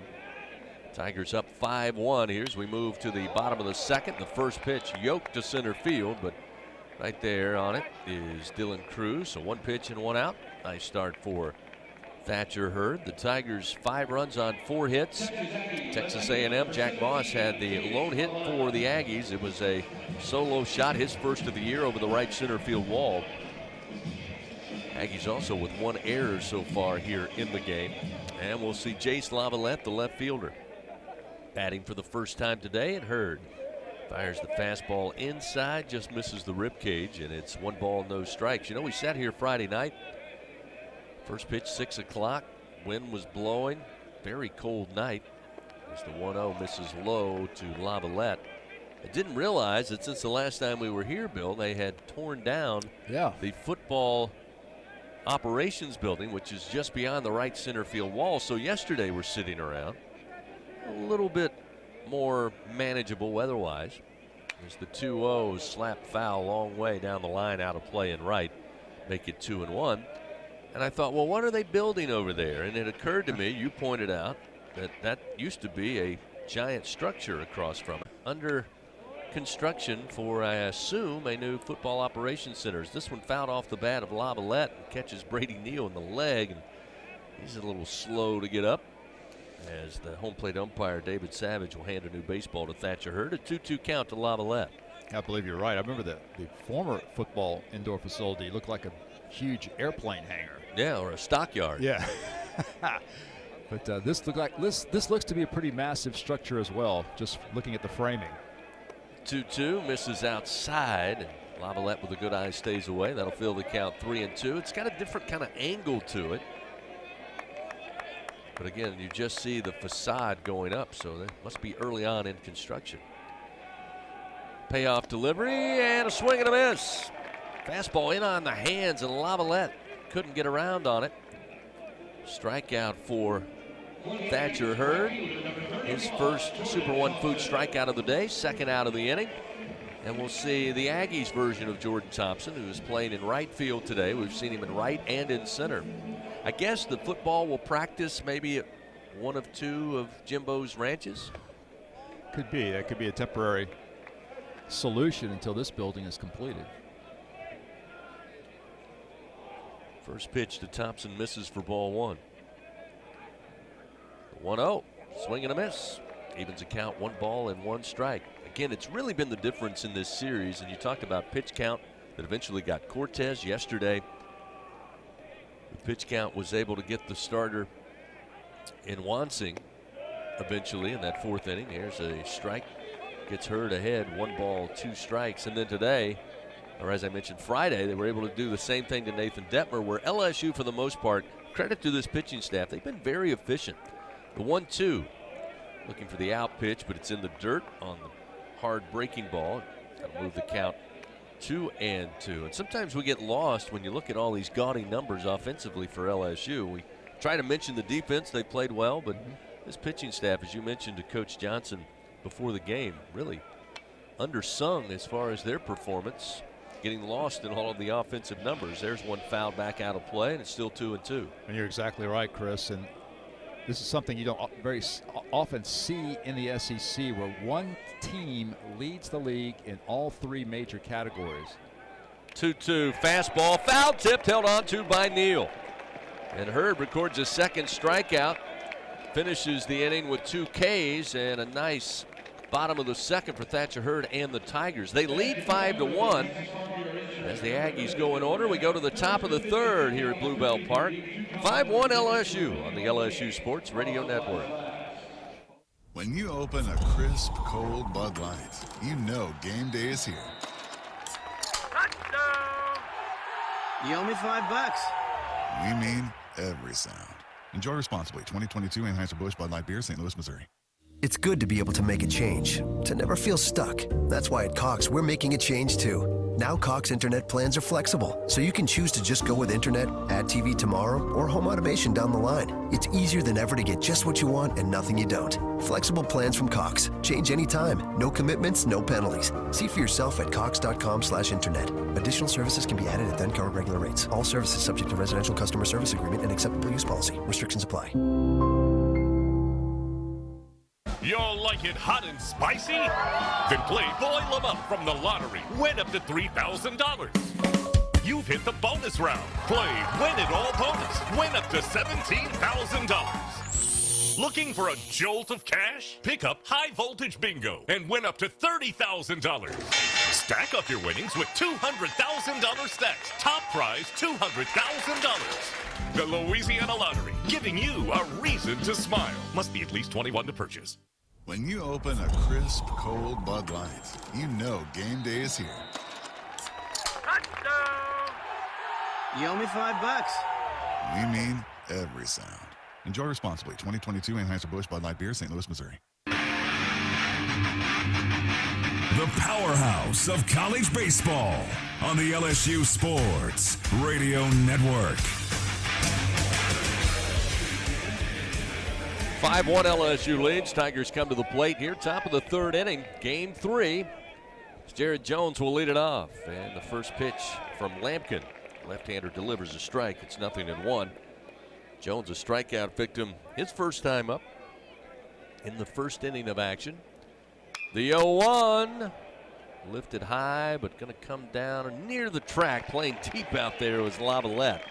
Off the bat looked good, but started to come down quickly. And Lavalette already deep out there on the track before the pitch was thrown, able to make the play, and Jones retired, 1 away.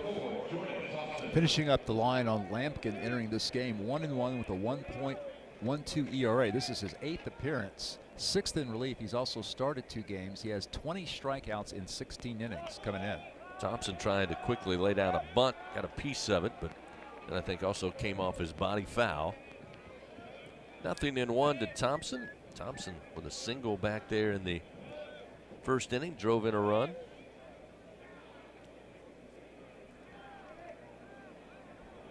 Here's the 0-1 from Lampkin. Another foul tap on a swing, and Thompson in the hole early, 0-2. Lampkin has allowed only 2 runs on 9 hits in his 16 innings of work. As I mentioned earlier, 20 strikeouts. The 0-2 pitch. Fastball misses high, 1-2 now to Jordan. And just to finish up that point I was making before the last Thatcher Hurd strikeout, LSU leads the SEC in team batting average, Leads the SEC in team ERA and in team fielding percentage, which is very rare for one team to do that. Here's the 1-2, a slam foul into the camera well just beyond the third base dugout there. He had caught a piece of the camera equipment. Everybody's all laughs, so that's a good sign. They got plenty of money to buy a new camera. This one inside and going to catch the cleat of Jordan Thompson. So hit by a pitch, Lampkin with one out will put Thompson aboard.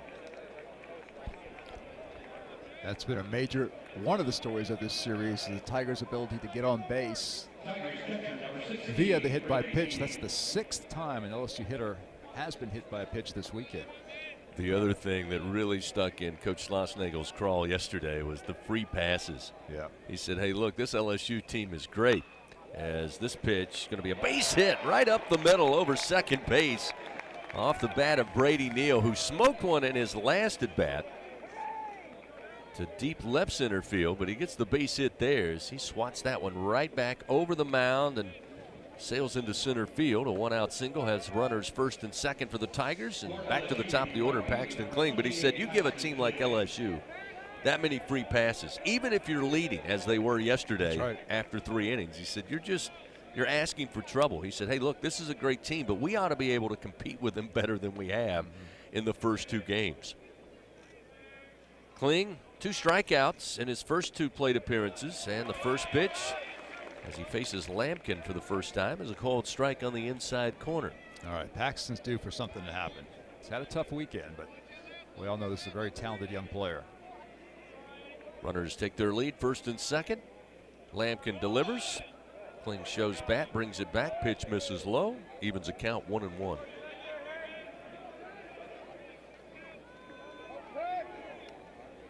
It's good to see Nolan Cain earlier today, and again, still takes a little getting used to seeing him in that burnt maroon. Here's the 1-1. Ground ball by Claxton, going to be scooped up by Haas at second. He'll step on the bag, try to throw to first, but Paxton's speed beats it out.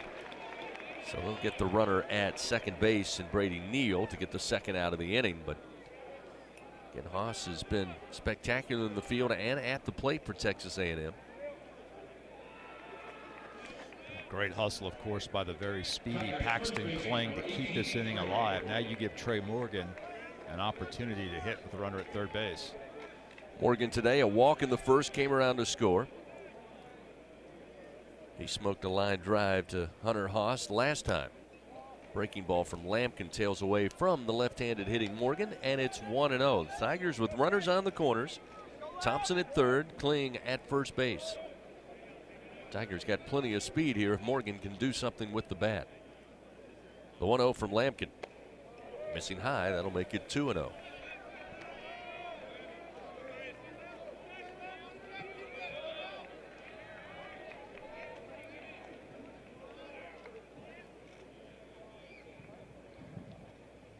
Two-0 pitch, foul tap by Morgan. Bounces to the backstop, and it's 2-1. Trey's had good success this year against left-handed pitching. He's 8 for 24, a .333 average against lefties.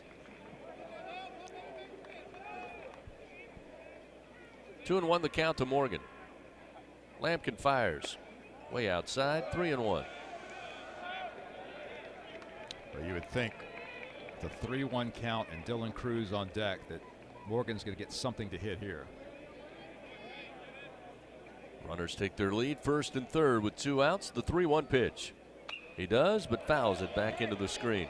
That'll fill the count to Trey, now 3-2.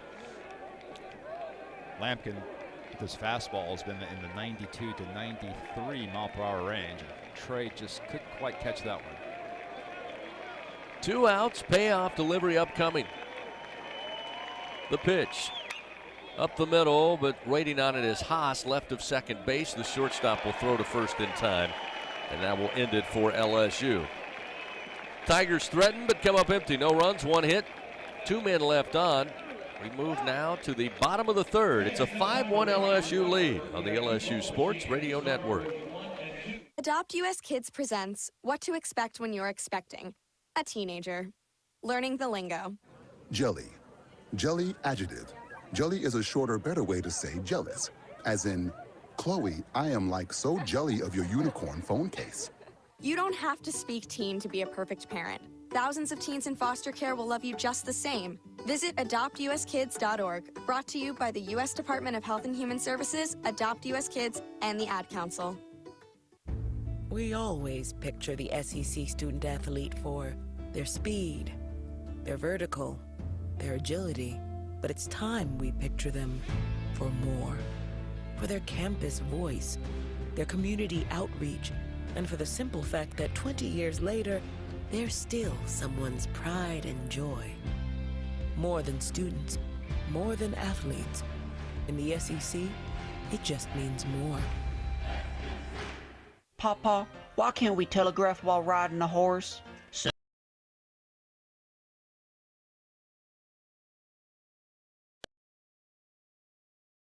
Betsy the Stallion, tip-tapping away at his telegraph, when blam, ran right into the side of the saloon.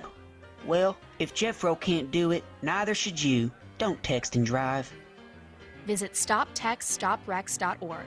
A message brought to you by the National Highway Traffic Safety Administration, Project Yellow Light, and the Ad Council.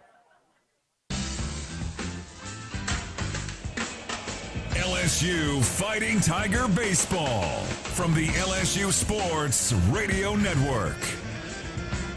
5-1 LSU leading over Texas A&M, Game 3 from Bluebell Park, Bryant College Station. Leading things off will be Caden Kent, the freshman third baseman, a left-handed hitter. Thatcher Hurd ready to go, and the first delivery misses high to Kent. Kent, a .266 hitter, 65th plate appearance of the season. 13 strikeouts at the plate, 6 walks, 4 doubles, a triple. Driven in 19 runs. Fastball on the inside corner from Hurd will even the count 1-1.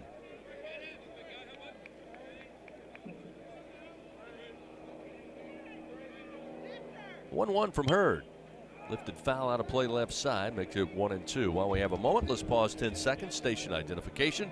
This is Fighting Tiger Baseball on the LSU Sports Radio Network. Your home for LSU Fighting Tiger Baseball, the LSU Sports Radio Network, and streaming on the LSU Sports mobile app.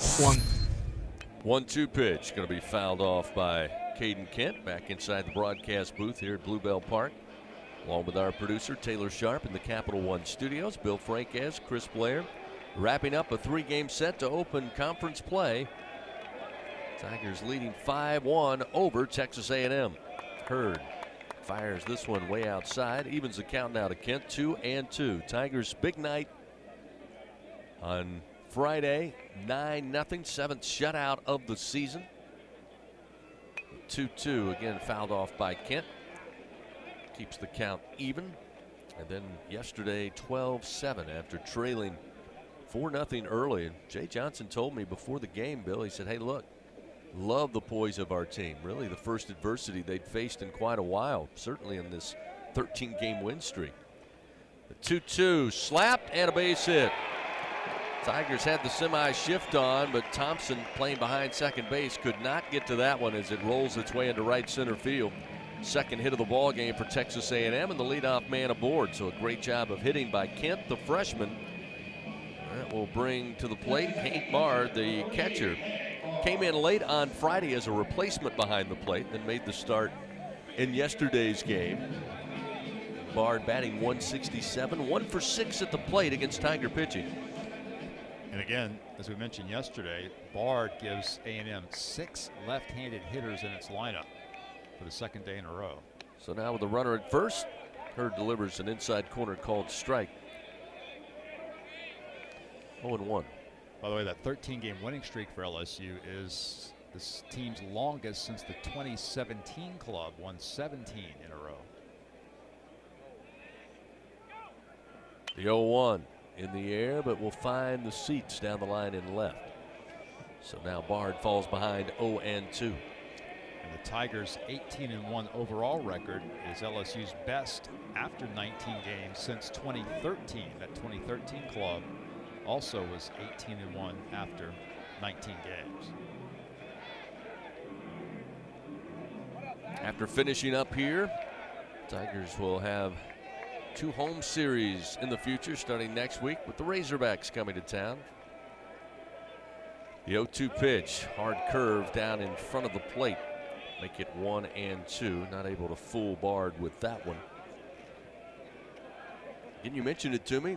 LSU, I think, after next weekend, Friday, Saturday, Sunday with Arkansas, then 3 straight Thursday start series in SEC play. That's right. The Tennessee series at South Carolina, and back home at Kentucky all start on Thursdays.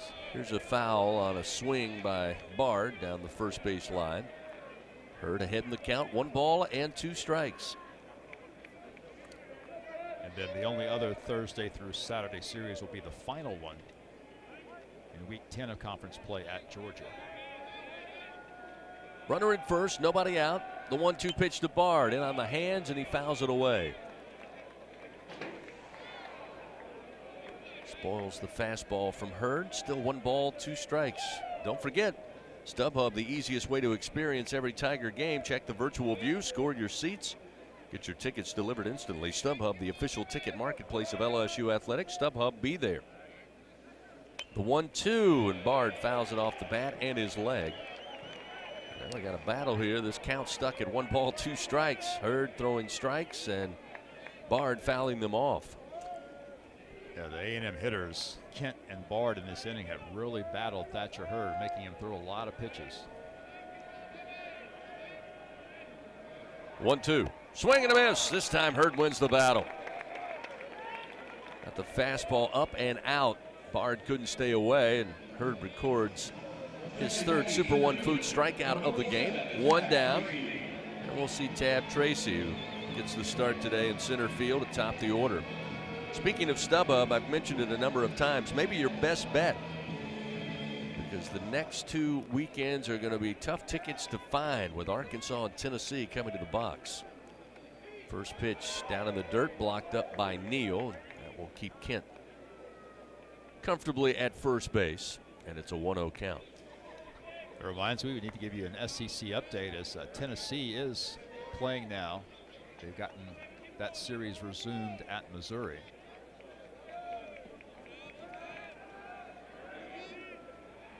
From the stretch, the 1-0, missing high, 2-0. So far for the Volunteers, it has not been a pleasant trip to Columbia. Missouri defeated Tennessee 9-1 back on Friday night. Got rained out yesterday. In game 1 today, they're in the bottom of the 3rd inning. It's 5-0 Missouri. No way Tony lasts through all 3 games if this trend continues. This pitch misses inside, not by much. It's now 3-0 to Tab Tracy as Hurd trying to find the strike zone again.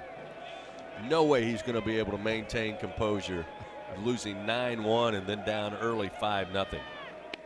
There's a strike with the take on by Tracy, and it's 3-1.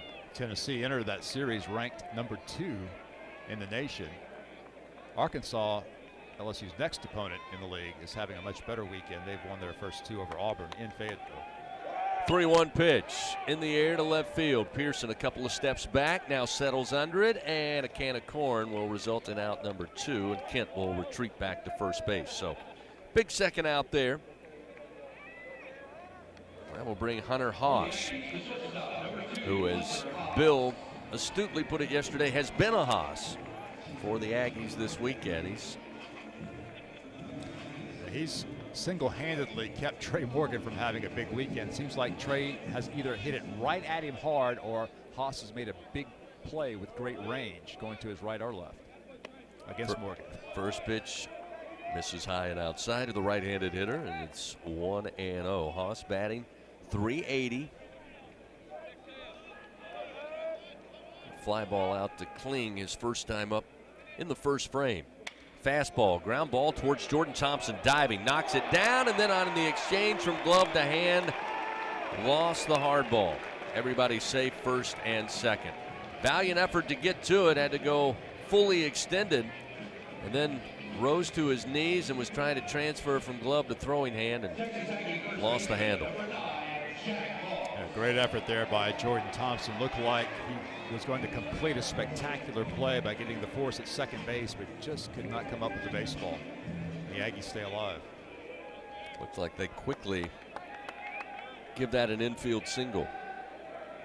So runners first and second here. The LSU Tigers leading 5-1 As Hurd now will have to bear down. He'll face Jack Moss, who dropped his last at bat. Little home run to right center field, his first of the year. In the dirt and gets away from Neal. Comes off the backstop, he'll grab it, but both runners advance to second and third.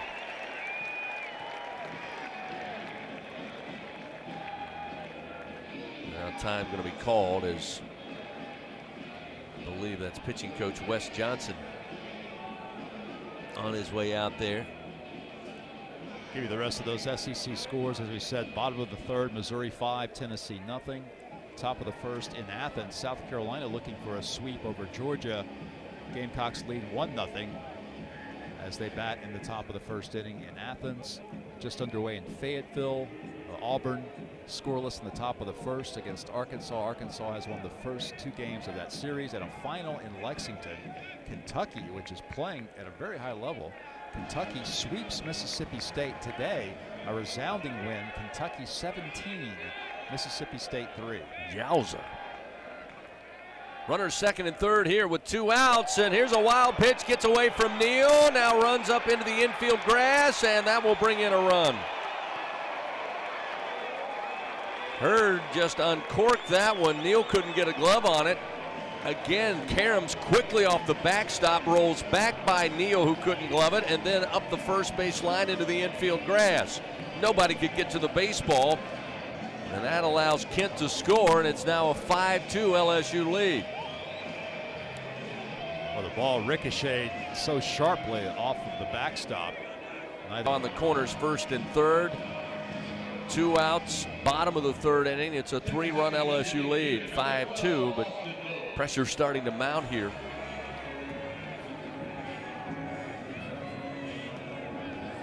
See Austin Boast, who's the designated hitter today for Coach Schlossnagle. Yeah, this is definitely a challenge for Thatcher Hurd. Boast can tie this game up with 1 swing.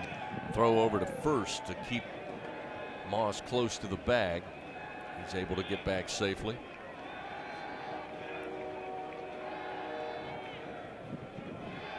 Boast popped up foul territory to Trey Morgan, his first time up. The breaking ball misses outside from Hurd, 1-0.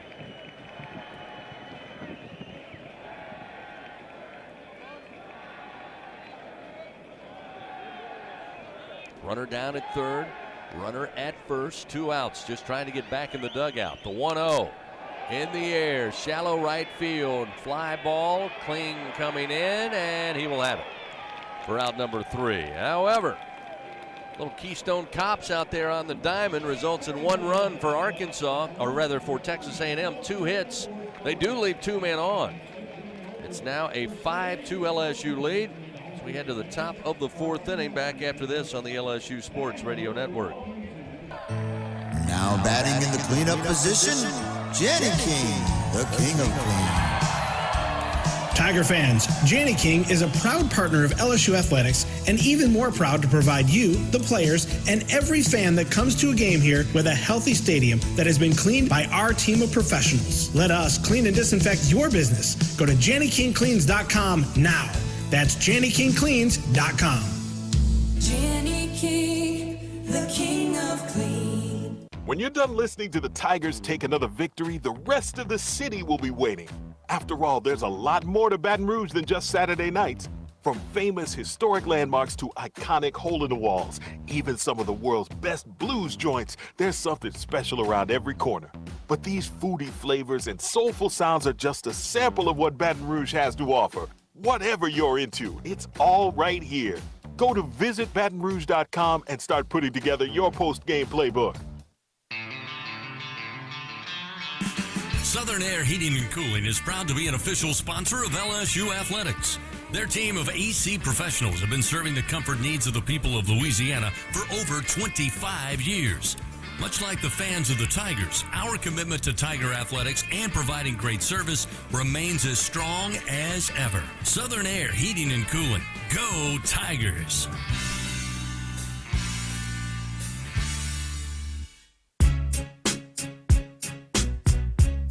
LSU Fighting Tiger Baseball from the LSU Sports Radio Network. 5-2 LSU leads. Top of the fourth inning coming your way. Dylan Cruz will lead it off. Lampkin fires, and Cruz, big swing, but comes up empty. It's 0-1. LSU, fourth spot in the top of the first inning. And able to answer in the bottom of the first with a solo home run from Jack Moss to make it 4-1. As Cruz fouls this one out of play down the line in right. Falls behind 0-2. LSU would get a run back in the top of the second. Make it 5-1. And some shenanigans on the diamond. A wild pitch, able to get A&M another run across to make it 5-2. See if LSU can answer again. Get that run back and then some. 1-2 the count to Cruz. Lampkin, the left-hander, fires, and the fastball too far inside. Evens the count, 2 balls and 2 strikes.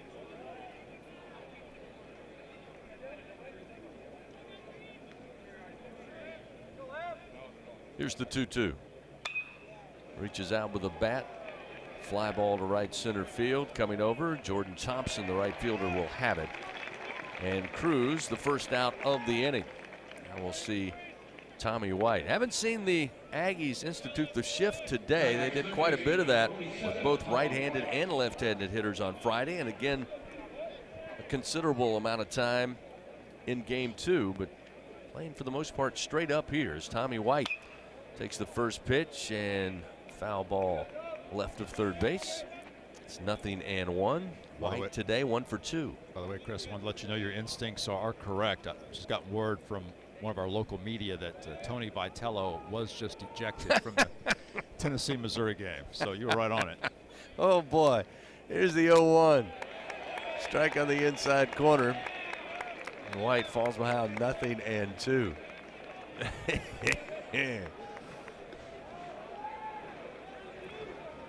Right on cue.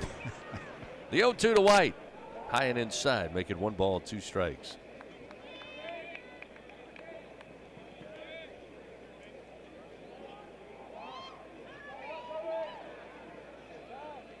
White awaits. Lampkin fires, and he fights it off. Another foul ball, this time right screen side. Still 1 ball, 2 strikes. Fans get low rate long-term financing right now on powerful Kubota tractors, mowers, and utility vehicles.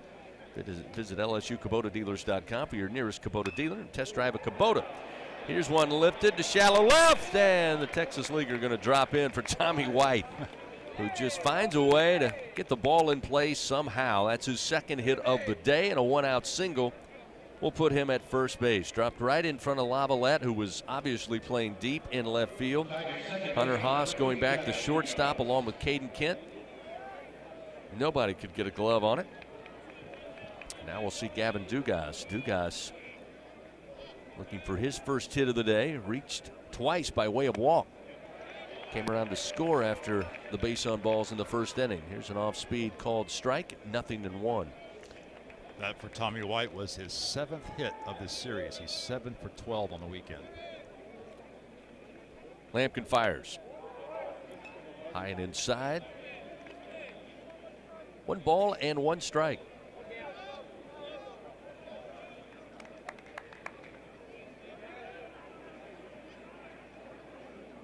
The 1-1. Look out. Gavin Dugas has a way of attracting baseballs. That one just missed him. It's now 2-1.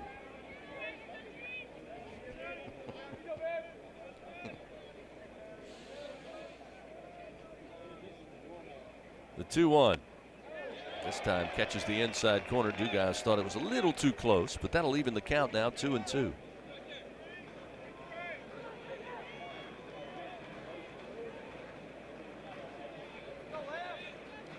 Tommy White down at first base. There's 1 out, top of the 4th. Pitch to Dugas, way out in front, swing and a miss. Time Lampkin pulled the string. Records the strikeout, his first in relief. 2 gone here in the top of the 4th inning. That will bring Josh Pearson to the plate.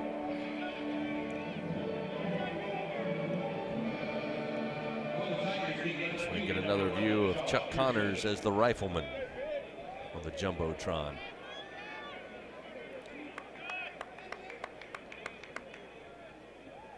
First pitch to Pearson. Fastball for his strike. 0-1. Josh today in the 6th spot, 1 for 2.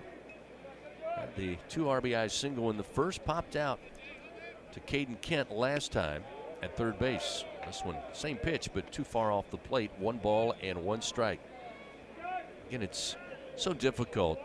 Again, you look at the win streak for LSU, you look at their offensive numbers. Again, 2 through 5 in this order is just an absolute gauntlet for any pitcher. Is that off-speed delivery a called strike? Gets Lampkin ahead of Pearson 1 and 2. But we joked earlier, you got Jared Jones, who is sitting down there in the 7th spot. You got Josh Pearson, who's batting 6th this weekend, doing what he's doing. Just a relentless lineup. Here's the 1-2, and it missed low. Oh, they appeal down to third. They say Pearson went around. I don't know about that one. I'd like to see a replay, but nonetheless, Lampkin with a big strikeout there. His 2nd in relief, and the Tigers are finished here in the top of the 4th. No runs. Tommy White gets the single, but he's left stranded at first base. 5-2. LSU with the lead. Aggies come to the plate after this on the LSU Sports Radio Network. Tom has been a teacher for over 40 years. One day, I think one of the students had asked the question and he didn't remember the answer. And I also noticed that he was letting his class out earlier than they were supposed to let out. I was really starting to worry. Levi and I talked about how it would change our lives, but he was there beside me. When something feels different, it could be Alzheimer's. Now is the time to talk. Visit alz.org/ourstories to learn more. A message from the Alzheimer's Association and the Ad Council. The passion, the tradition, the rivalries. SiriusXM is your destination for all things college sports, and we've got your school covered. On SEC Radio, there's complete coverage of every school in the conference, including live games, plus 24/7 talk and analysis. So cheer along online or on the SiriusXM app and listen to your favorite team anywhere. And now, as a college student, you can stream your first 3 months of SiriusXM for $1. Fees and taxes apply. See offer details and subscribe now at SiriusXM.com/SEC Sports. Put a frog in boiling water and it'll jump right out. But put a frog in cool water and slowly heat it up, that frog will boil. As veterans, we tell ourselves the lie that we can handle anything. We let the water boil. You are not a frog. If you or a veteran you know needs support, don't wait. Reach out. Find resources at va.gov/reach. That's va.gov/reach. Brought to you by the United States Department of Veterans Affairs and the Ad Council. The roar of LSU fighting Tiger baseball on the LSU Sports Radio Network. We have a 5-2 ball game. LSU leads by 3 runs. Bottom of the 4th inning. A&M will have Ryan Targash lead things off. Shows bunt and then gets hit by the pitch, but I don't think he brought the bunt back. My goodness, he was standing in front of the plate. It'll be a hit batter, but my goodness, not hard to get hit when you're standing right square in front of the plate. So Hearn will put a runner aboard here to start the bottom of the 4th inning. I was going to ask you, Bill, Thatcher Hurd, as we talked about prior to the game, he's pitched very well in his 4 previous outings. Your thoughts on Thatcher's performance so far? As he'll throw over his big lead that time by Targash. He's just able to get back. I wouldn't say he's been especially sharp up to this point. Definitely has not been able to throw his breaking pitch for strikes with consistency. Another close play as Targash just got back as Morgan applied the tag. This is his first ever appearance in an SEC game. Definitely some pressure. First delivery to the plate. There's a strike to Lavalette.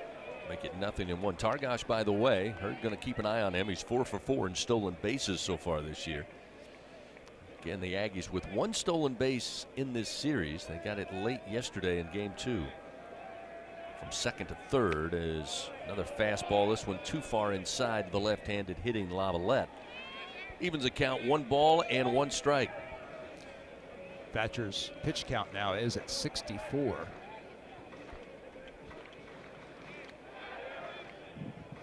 Here's the 1-1. Missing high. That'll make it 2-1. And have some action down there. Couple of relievers now in the LSU bullpen. Looks like a righty and a lefty.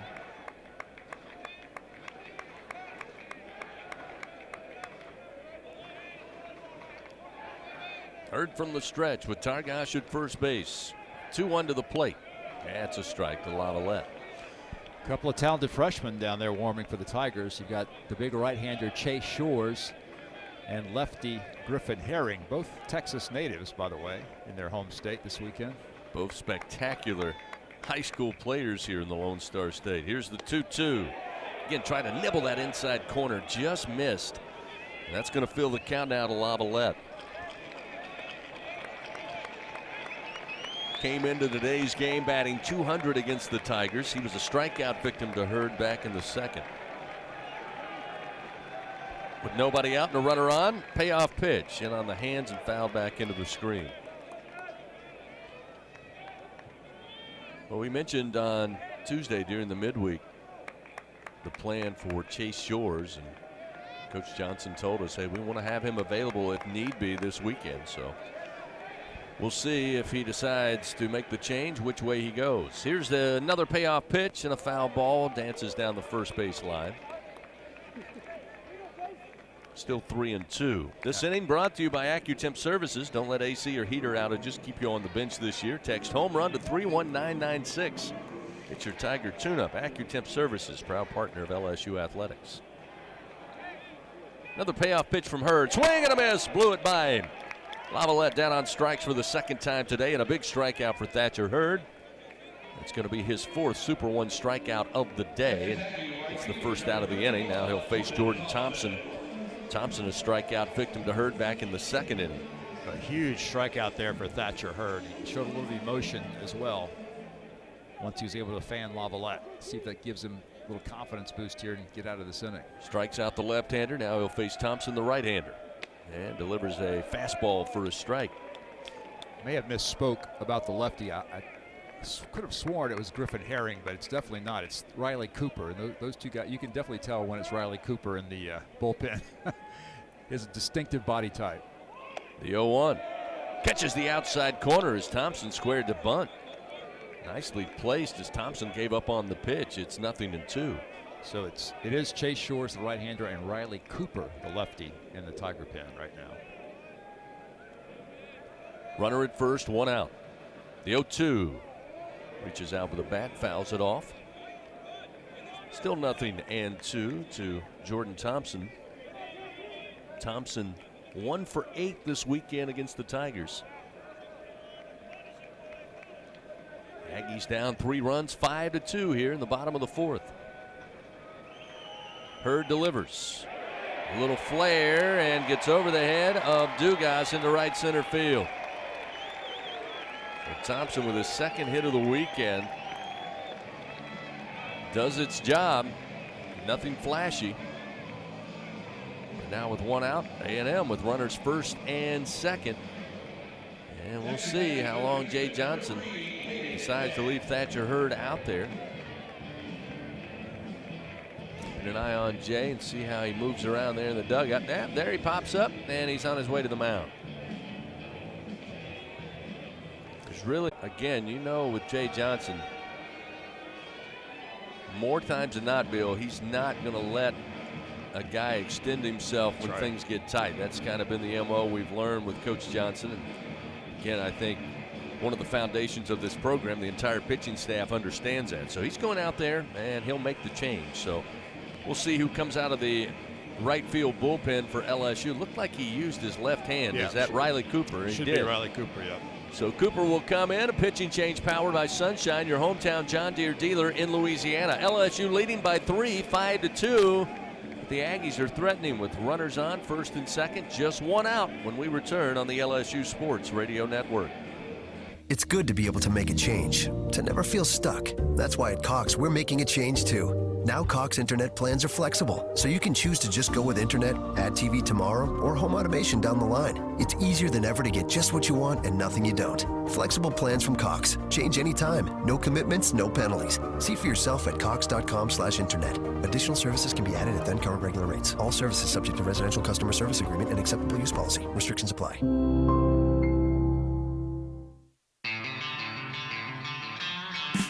Southern Air Heating and Cooling is proud to be an official sponsor of LSU Athletics. Their team of AC professionals have been serving the comfort needs of the people of Louisiana for over 25 years. Much like the fans of the Tigers, our commitment to Tiger athletics and providing great service remains as strong as ever. Southern Air Heating and Cooling. Go Tigers!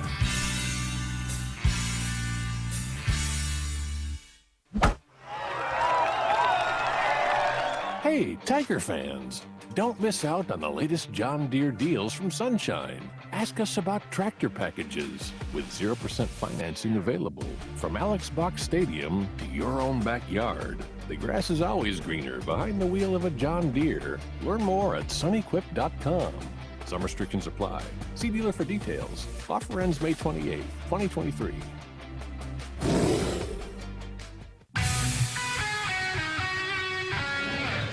The powerhouse of college baseball on the LSU Sports Radio Network. Riley Cooper comes in to take over for Thatcher Hurd on the mound for LSU here in the bottom of the fourth inning. Second appearance on the weekend for Riley is Texas A&M down 5-2, but they've got runners first and second and just one out.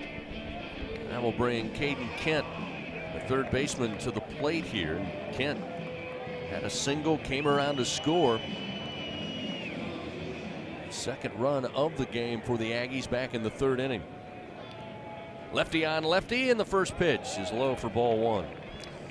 Riley Cooper making his second appearance of this series. He pitched in yesterday's game, went an inning and a third. Gave up no runs on 2 hits, no walks, 1 strikeout for the Tiger lefty. Now Cooper going to turn and force the runner in Targash back to the bag.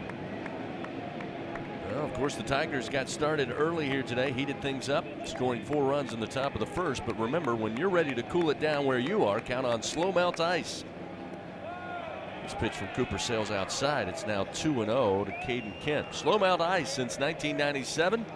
A leader in providing packaged ice and bulk ice for commercial, industrial, and retail businesses in South Louisiana. Check them out at slowmeltice.com. Cooper fires. There's a strike. Left-hander makes it 2-1. On the year for Cooper, he's making his 7th appearance of the year, including a couple of starts. He's 1-1 with a 3.38 ERA. He has 15 strikeouts in 13 1/3 innings. 2-1 as a bouncer foul down the first base line. That'll even the count now to Caden Kent. 2 balls, 2 strikes. In those 13 1/3 innings, Cooper has allowed 5 runs on 10 hits. Also has 4 walks. 1 out here, bottom of the fourth. Aggies threatening with runners first and second. Pitch to Kent. Stayed away and misses off the plate. Fills the count 3-2.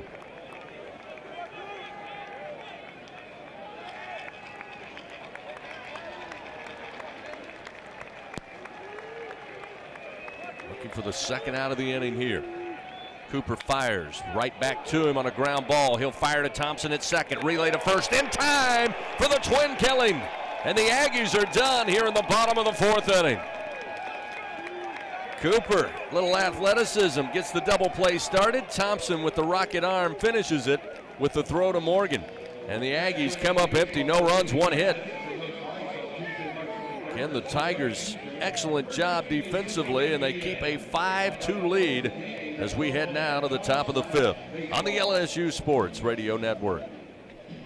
Hi, I'm Kevin Falk, LSU Hall of Famer. My years at LSU were amazing. I've always loved celebrating with my teammates, especially when someone was serving up some delicious Manda salsa. For a lot of Tiger fans, it's just not game day without Manda in the mix. Serving top quality sauces and original seasoning is Manda's strong side. But it's not Manda's flavor that's always got me running back for more. You get it? Running back for more. After 75 years, the flavor still says it all. Manda Fine Meats, the official smoke sauce of LSU Athletics.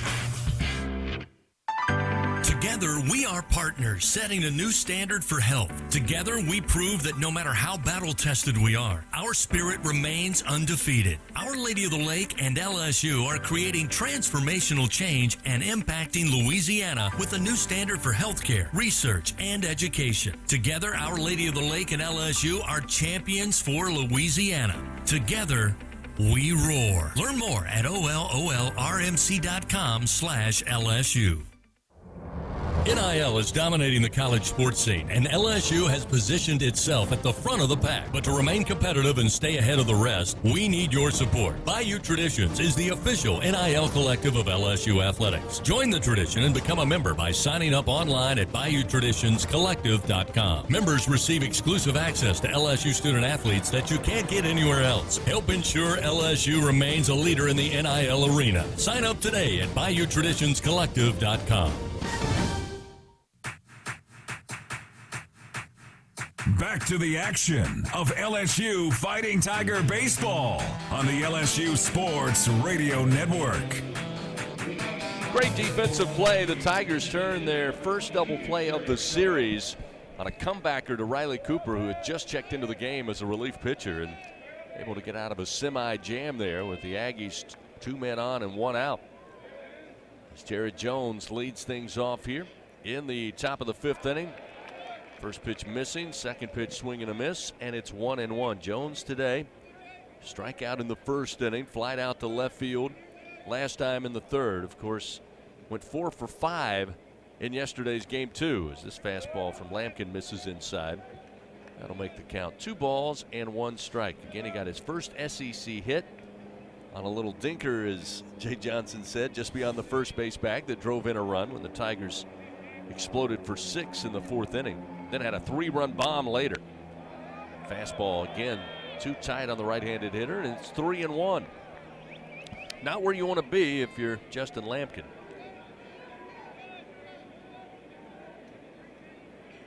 Here's the 3-1 pitch. Big swing, got a piece of the ball, and then ricochets off the helmet of Bard, the catcher. Now it's a full count. Lampkin challenged Jones with the fastball that time. He's done a nice job in relief of Chris Cortez. Lampkin has now thrown 2 1/3 scoreless innings. He's given up a couple of hits. Also has 2 strikeouts. Payoff delivery to Jones.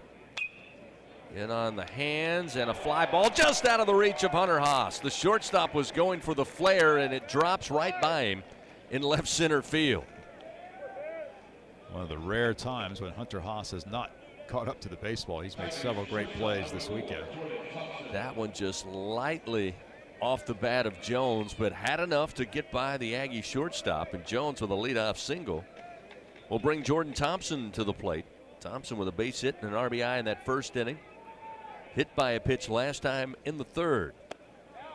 Lampkin with a breaking ball in for a strike, 0-1. Invite you out on March 27th. The Jay Johnson Show premieres at TJ Ribs on South Acadian, 7 to 8 p.m.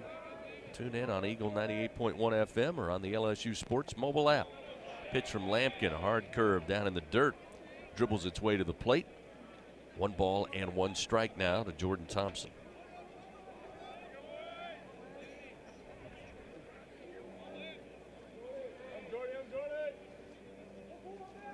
Shift is on this time for A&M as they have 3 infielders left of second base, and Thompson drives one to left center field. Again, the wind hangs it up. Coming over is Lavalette. He'll settle under it for out number 1. That'll bring Brady Neal to the plate. Neal in the 9 spot today, 1 for 2, flied out to center field, gave a ball a ride in left center. Tab Tracy able to track it down at the warning track. Then had a single up the middle of the diamond last time in the third. The pitch to Neal, big swing, but he comes up empty and 0-1.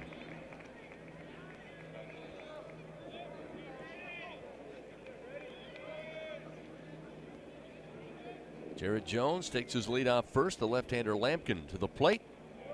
Breaking ball misses inside. 1 ball and 1 strike.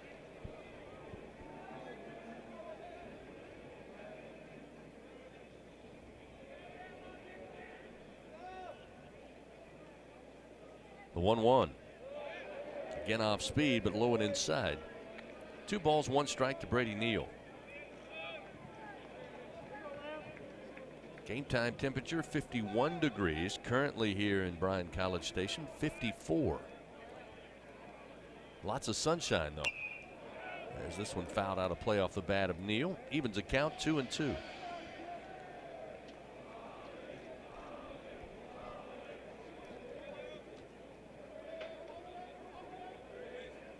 Tigers 5 runs on 7 hits today. 2 runs, 4 hits for the Aggies. And a swing and a miss. Neal chased one up and out. Lampkin records his 3rd strikeout in relief. 2 gone. In the top of the 5th inning. Brings us back to the top of the order, and Paxton Kling. Paxton today 0 for 3, due for something. A highly heralded freshman out of Pennsylvania. Only 1 hit on the weekend. It was a double in the 9th inning on Friday night. Lampkin continues to pitch extremely well. Here's a throw over to try to catch Jones napping, but he slides back to first safely. Tigers knocked out starter Chris Cortez in the 2nd inning. Cortez went just an inning and 2/3, gave up 5 runs, 3 earned on 4 hits, 4 walks, 3 Ks, but Lampkin has really settled things down. Kling way out in front of this off-speed pitch. Swing and a miss, 0-1.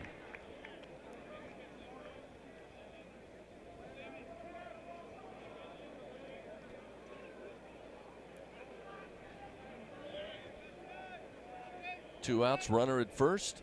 Lampkin's pitch to the plate. Did he go around? They'll say no. They appeal down to first base. Alex Ransom said he held back. 1-1 the count. Pitch. Hi, I'm Kevin Falk, LSU Hall of Fame.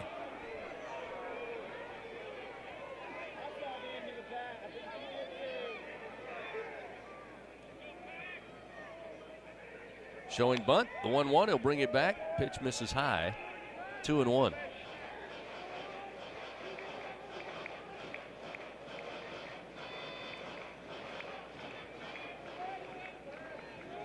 Two balls, 1 strike to Paxton Kling. Lampkin checks the runner in Jones at first. Now the 2-1 pitch. Strike on the inside corner at the knees. Nicely placed by Lampkin. Works the count even, 2-2.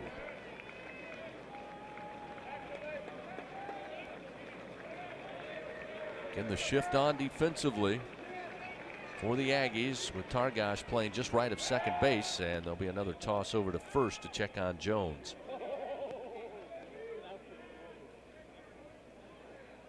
Kent playing straight away at third base. Haas playing deep in the hole at short, and Ryan Targash, the second baseman, again right of second base, his heels on the center field grass as Kling stays alive with a foul tap. Still remains 2-2.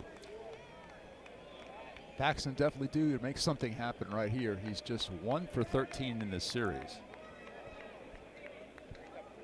But wow, he was on fire about a week and a half ago, and you can tell what kind of potential he has. 2-2. Chases a fastball up in the zone, and big strikeout for Lampkin ends it for LSU.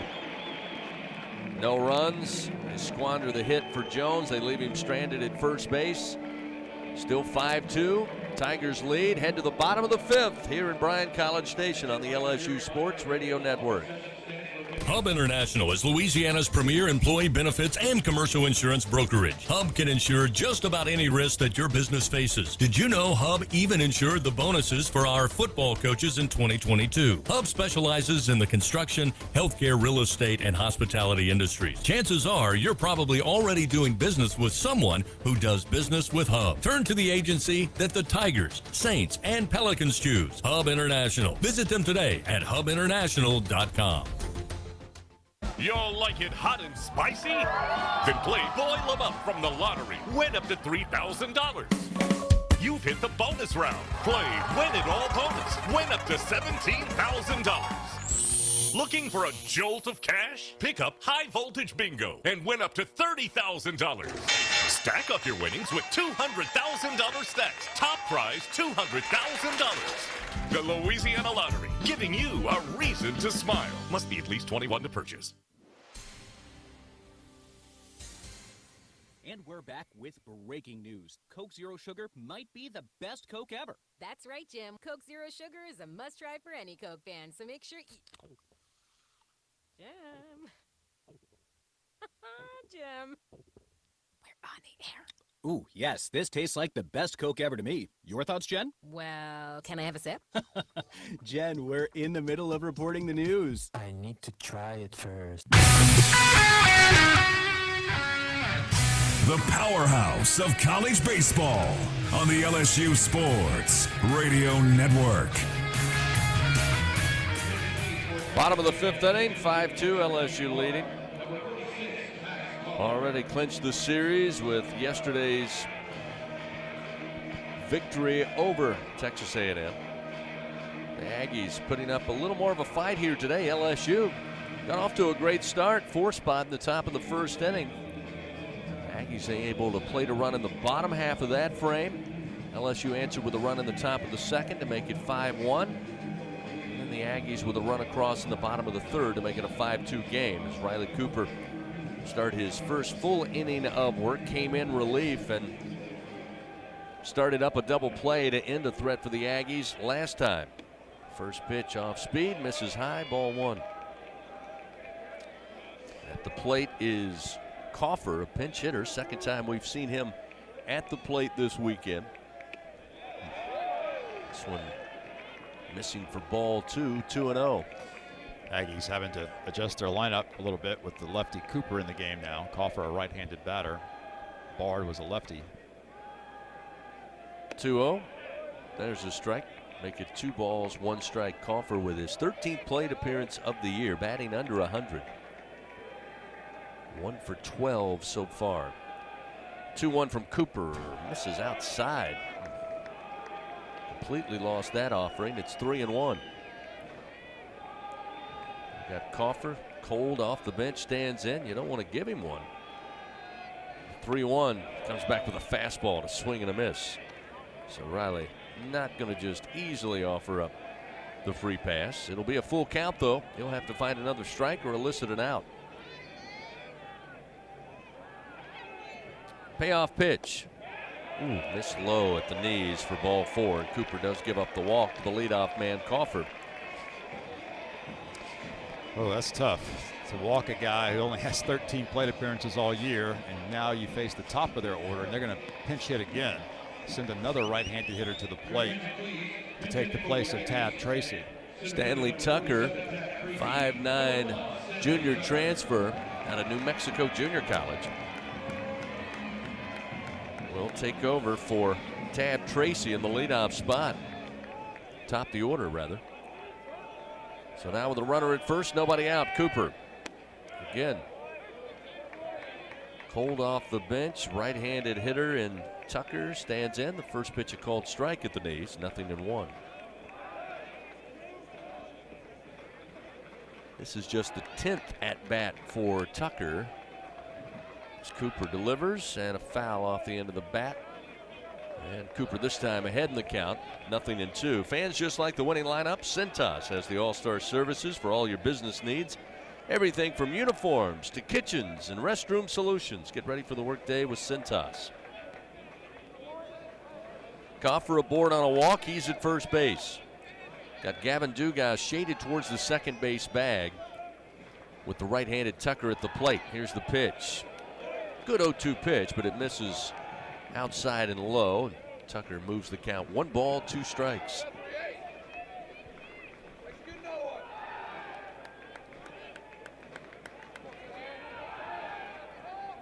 Cooper looks to first. Now the 1-2. Thought he got that one at the knees across the plate, but they'll say a little low. Now 2-2, an even count to Stanley Tucker. Tucker 4 for 9 so far this year, batting .222. A walk and a strikeout as well as he slaps this one foul. Couldn't get around on that one in time over the first base dugout. Count remains 2 balls, 2 strikes.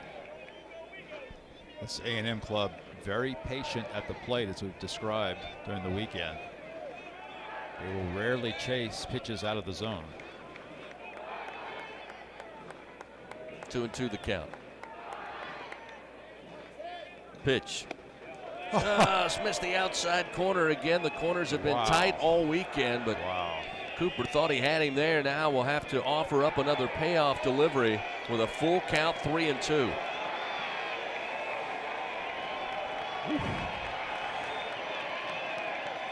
Riley fires and spoils that fastball as Tucker fouls it off. Still 3-2. So as Bill mentioned, all weekend the Aggies have stacked the lineup with 6 left-handed hitters. And now Schlossnagle within striking distance, down 5-2 against Cooper, the left-hander, going back to the right-handed batters. And Tucker lifts this one a long way, but foul down the right field line. Out of play, still 3-2 as Tucker battling here with Cooper. And we've seen that throughout today's game. A&M consistently fouling off 2-strike pitches and staying alive. Crawford down at first base on a walk. Nobody out. Another payoff pitch. Ground ball, base hit. Squirts through the left side, and Tucker able to deliver his 3rd hit of the season and his 10th at bat. And now runners first and second for the Aggies and nobody out. And Hunter Haas coming to the plate for Texas A&M. Tigers do have Chase Shores in the bullpen, as Jay Johnson's now making his way out to the mound. This may just be a visit because Jay is jogging out to the mound. Usually when he's making a change, he'll walk slowly. He'll bring the infield in and immediately starts the conversation with Riley Cooper. Nobody out, runners first and second. Texas A&M base runners has been at a premium. They've left 3 men on today. But the leadoff walk very costly, and then followed up by Tucker, another pinch hitter, with a base hit to left field.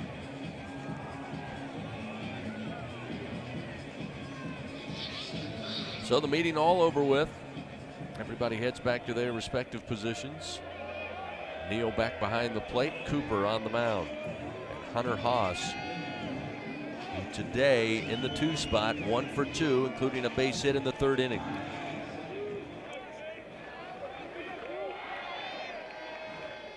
Cooper fires, missing, ball 1.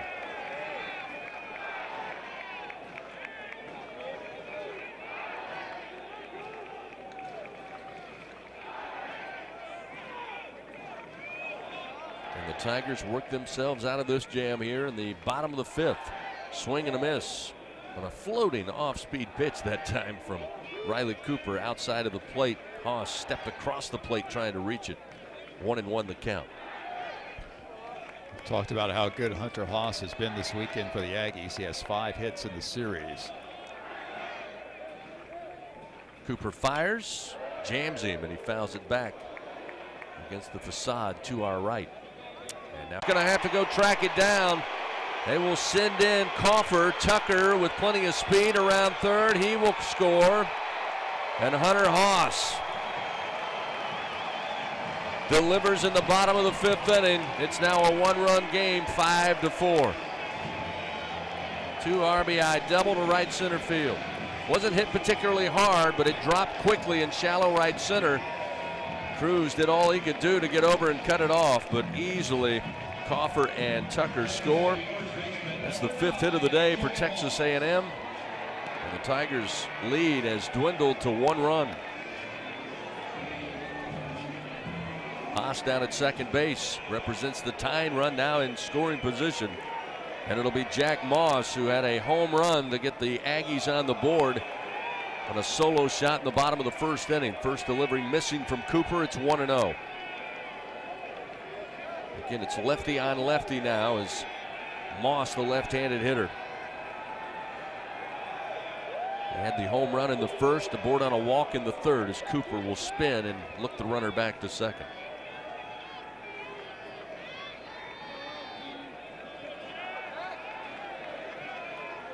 The 1-0 pitch. Misses low and away. 2 balls, no strikes.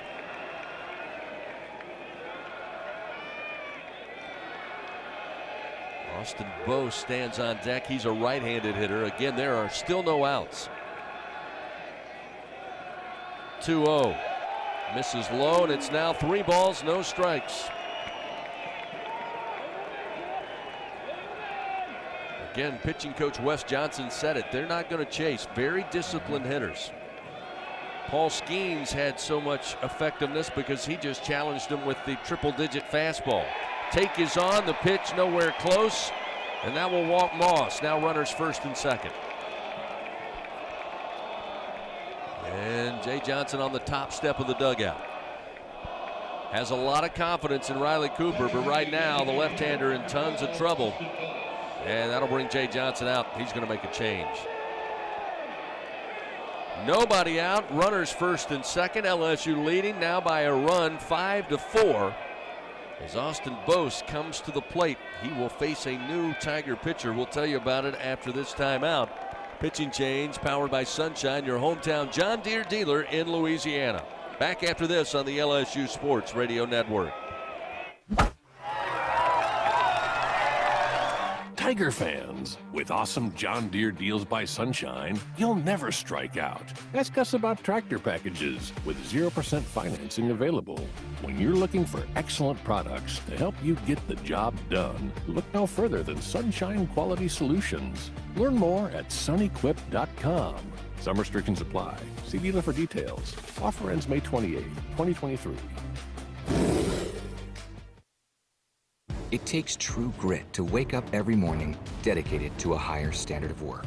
At H&E Equipment Services, we're leveraging our national fleet of equipment with a local approach, working closely with customers to understand their needs and provide them reliability, fair prices, and the support of a first-class service team.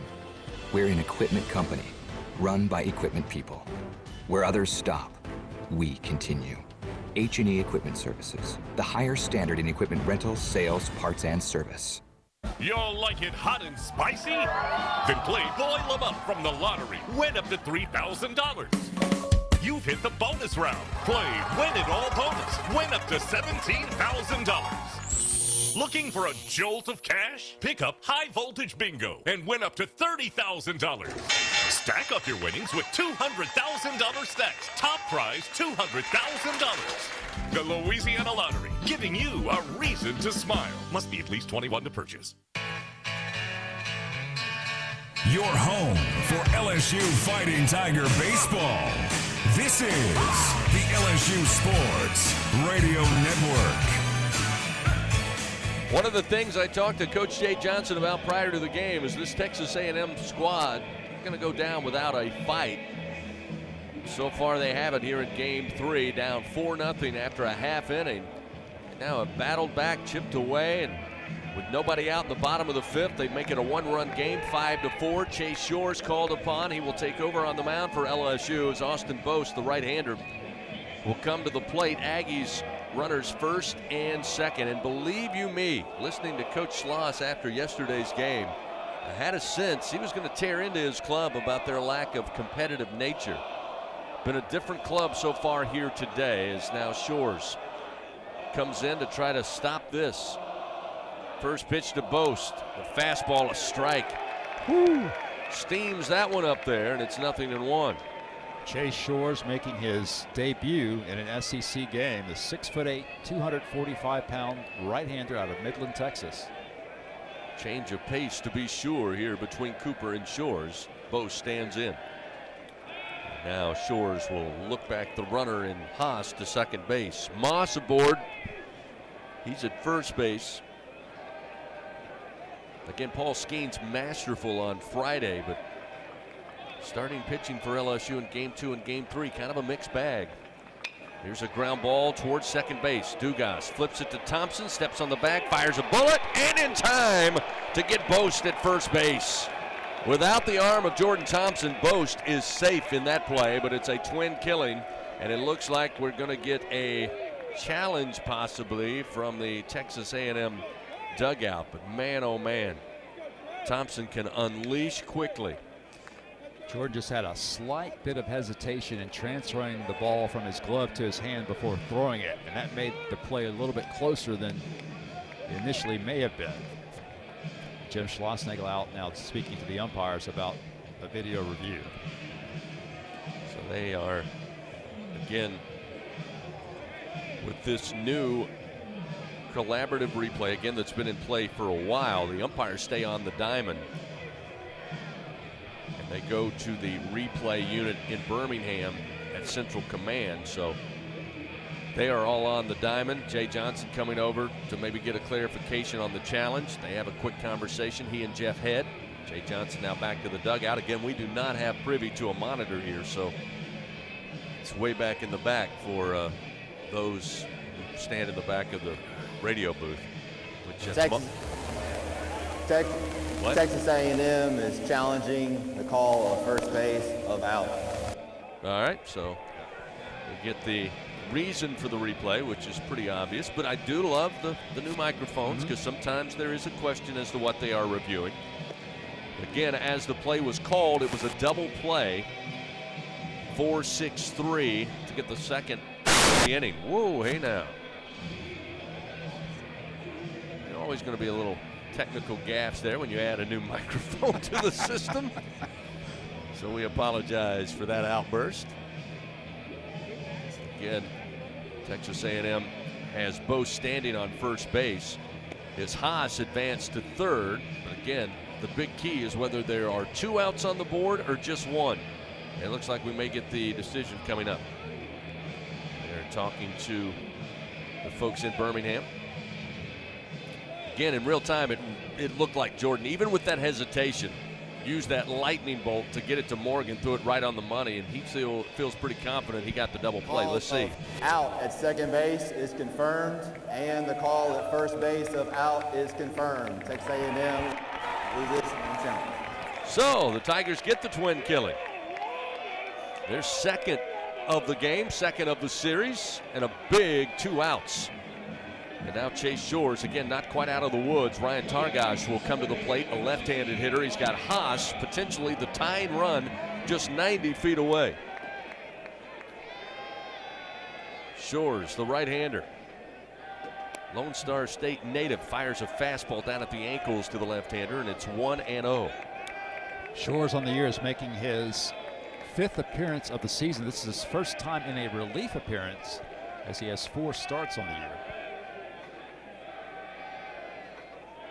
1-0 delivery. Again, trying the inside corner, but missing. 2-0. Tigers will have Thompson, the shortstop, just left of second base, standing in shallow center field grass. Dugas playing in shallow right center field grass, and Trey Morgan behind the first base bag, hugging the line. 2-0 to the left-hander. There's a strike at the belt. Inner half of the plate, it's 2-1. 98 miles per hour on that fastball from Shores. He has no decisions this year, a 0.79 ERA. He's worked 11 1/3 innings. Runner at third, 2 outs. The 2-1 pitch, swung on, knocked down and grabbed by Shores at the mound. He will toss to Morgan for out number 3. Chase Shores, I see ya. My goodness, came right back at him. He got it in the glove, kind of spun him around on the top of the mound, and gained his composure and flips it to Morgan for out number 3. However, the Aggies get a little closer. They make it a 1-run ball game. 5-4 LSU, looking to get their offense back on track coming up in the top of the 6th inning. 5-4 LSU leads on the LSU Sports Radio Network. When you open a crisp, cold Bud Light, you know game day is here. You owe me $5. We mean every sound. Enjoy responsibly. 2022 Anheuser-Busch Bud Light Beer, St. Louis, Missouri. Hey Tiger fans, your new favorite local delivery app is here. Download the ASAP app to get all of your game day needs delivered right to your door. All season long, make sure to use promo code TIGERS22. You'll score $5 off your order and automatically be entered in the Winner ASAP Dinner Sweepstakes for a chance to win tickets to see the Tigers in action. That's promo code TIGERS22. ASAP.com is the official mobile ordering partner of LSU Athletics. When you open a crisp, cold Bud Light, you know game day is here. You owe me $5. We mean every sound. Enjoy responsibly. 2022 Anheuser-Busch Bud Light Beer, St. Louis, Missouri. Are you one of many homeowners who just dreads the winter due to inconsistent home heating? Perhaps you're an HVAC contractor who just wants to offer more reliable, higher efficiency home heating. LuxAir helps keep homes warm while saving money and offers great business building programs for contractors too. Contact your LuxAir dealer to find out more. Or if you're a contractor, visit SolarSupplyLuxAir.com to learn about working with LuxAir. Your home for LSU Fighting Tiger baseball. This is the LSU Sports Radio Network. One-run ball game, 5-4. LSU holds on to the lead here as Texas A&M plated 2 runs there in the bottom half of the 5th inning. Morgan will start the top of the 6th. First pitch, ground ball. Bouncer going to be handled at first by Moss, and he will run to the bag unassisted for out number 1. Morgan leading off the inning. This is 2 through 5 in the order for LSU. Now 3 through 5 with a chance to do some damage, 1 out. And it's been the gauntlet for the Tigers this weekend against Texas A&M. See what Dylan Cruz can deliver. Reached base twice today, including a double back in the 2nd inning, as that one almost caught him on the foot. Pitch low and inside. It's 1-0. Cruz walked in the 1st, came around to score. Had the double, came around to score in the 2nd. Flied out to shallow right center in the 4th inning. Here's the 1-0 from Lampkin. Cruz launches it high in the air. Going back is Jordan Thompson. On the track, has room and missed it. Takes a bounce off the track and into the stands in right center field. And Dylan Cruz will have a ground rule double. I thought for a moment, Bill, the wind, even though it's blowing in, it looked like it kept carrying on a towering shot from Cruz. Lampkin, or rather Thompson that is, got to the track quickly, was waiting on it, but a major league pop fly kept coming and coming and coming, and then it looked like Thompson lost it in the sun, and it bounces right behind him and exits into the seats for a ground rule double. Tigers get some good fortune there as Thompson appeared to be in position to make the catch right in front of the wall, but just could not see the baseball. Now Tommy White to the plate. He's 2 for 3 today. Takes a big hack, fouls it back into the screen, just missed that one. It's 0-1. Let's pause 10 seconds. Station identification on this, the LSU Sports Radio Network. Your home for LSU Fighting Tiger baseball, the LSU Sports Radio Network, and streaming on the LSU Sports mobile app. Back inside the broadcast booth. 5-4 LSU leads. Top of the 6th inning. Cruz with a ground rule double. And now Tommy White, second pitch I should say, gets him off the plate. Evens a count 1-1. Morgan led off. Grounded out to the first baseman unassisted. And Cruz with a ground rule double to right center. 1-1 to White. Oh, unleashes a swing, but again just missed, sends it back into the screen. Now behind in the count 1-2. So Cruz gets his 2nd double of this game. He now has 10 doubles on the year. Tigers trying to break through against Justin Lampkin. The A&M reliever has been exceptional so far. 1-2 the count to White. Lampkin, the left-hander, fires off speed and outside. Evens a count 2-2. And really on those last 2 swings by White, it looks like he is trying to send it to the upper deck of Kyle Field in the distance. Again, LSU with 1 home run on the weekend. That came from Jared Jones. But White has been effective in all areas of the field this weekend. The 2-2. Breaking ball called, strike 3 on the inside corner. White down on strikes. Big second out of the inning. Lampkin with his 5th punch out of the day. That'll be Gavin Dugas with 2 down and a runner at second as LSU looks to build back a lead here. Texas A&M grabbing the momentum there in the bottom of the 5th inning.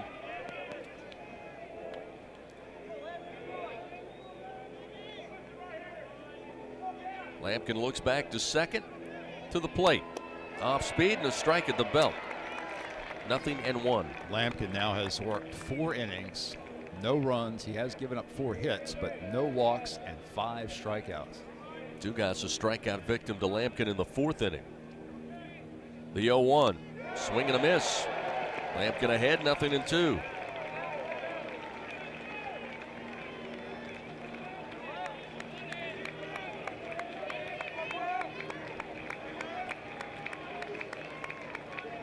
The 0-2 pitch. Just off the outside corner. Excellent location for Lampkin there ahead in the count. But it's ball 1. Better job by Dugas to stay away. Cruz with a ground rule double. Waiting down at second base. Dugas at the plate. 2 outs. Here's the 1-2 delivery from Lampkin. Missing low. Skips off the top of the dish. Evens a count. 2 balls, 2 strikes.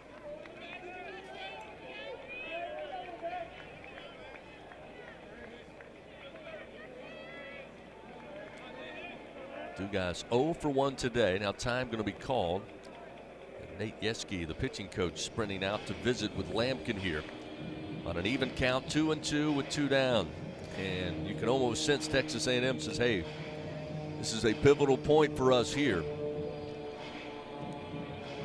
Slow the game down just a moment, make sure everybody's on the same page. Gavin Dugas at the plate, 0 for 1. Was walked back in the first inning with the bases loaded, brought in a run. Earned a second walk in the second inning. And as I mentioned, strikeout victim to Lampkin, 1 of 5 today for LSU hitters. Last time Gavin was at the plate in the fourth. Nate Yeske, the pitching coach, conducting the meeting. Lampkin, like Chase Shores, is making his first ever appearance in an SEC game, true freshman, and he's done a masterful job up to this point. So ready to get back to it. 2 outs, runner at second, a 2-2 count to Gavin Dugas. Lampkin to the plate. Hit in the air, left center field, dropping quickly, but a Superman dive out in center by Tucker has it for out number 3. Tucker came to pinch hit, delivered a base hit, comes in at center field for Tab Tracy, who started, and makes a highlight play to end it for LSU in the top of the 6th. No runs, 1 hit, 1 man left on. We go to the bottom of the 6th. 5-4 LSU on the LSU Sports Radio Network. It's 4 a.m., Monday, and you're literally sucking baby snot through a tube because she's congested. Man, that's... Students, more than athletes. In the SEC, it just means more. Right now, our country feels divided, but there's a place where people are coming together. I was nervous to talk to someone so different than me. Me too. Love Has No Labels and One Small Step are helping people with different political views, beliefs, and experiences connect through conversation, and it feels good. This conversation gives me hope. It gives me a lot of hope, too. Take a step toward bringing our country and your community together. Start a conversation at lovehasnolabels.com/onesmallstep. A message from StoryCorps, Love Has No Labels, and the Ad Council. Your home for LSU Fighting Tiger baseball. This is the LSU Sports Radio Network. Truthfully, the most competitive game thus far of this 3-game series. It's a 5-4 LSU lead. Bottom of the 6th inning, Aggies to the plate. Jace Lavalette takes the first offering from Chase Shores, now on the mound for LSU. It's 0-1. Lavalette on the day, a couple of strikeouts. 1 in the 2nd, 1 in the 4th inning. Shores fires, and the fastball foul back into the screen. Shores doing a good job getting ahead early.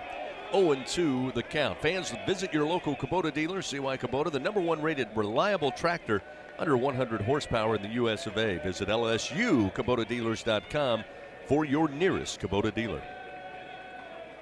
The 0-2 from Shores. Fastball, strike 3. Shores wasting little time to punch out Lavalette. That'll be his first Super One Food strikeout in relief, and that was, to say the least, impressive. And we'll see Jordan Thompson for the Aggies come to the plate. He's 1 for 2 today. His base hit came back in the 4th inning. Shores throws this one away. Lost the touch on that fastball, and it's 1-0. Shores is pitching for the 2nd time this week. He started the UNO game back on Tuesday night, went 2 1/3 innings, gave up no runs, 2 hits, 1 walk, and 2 strikeouts through 35 pitches on Tuesday. Here's the 1-0. Missing again outside, this time handled by Neal at the plate. 2-0 the count to Thompson.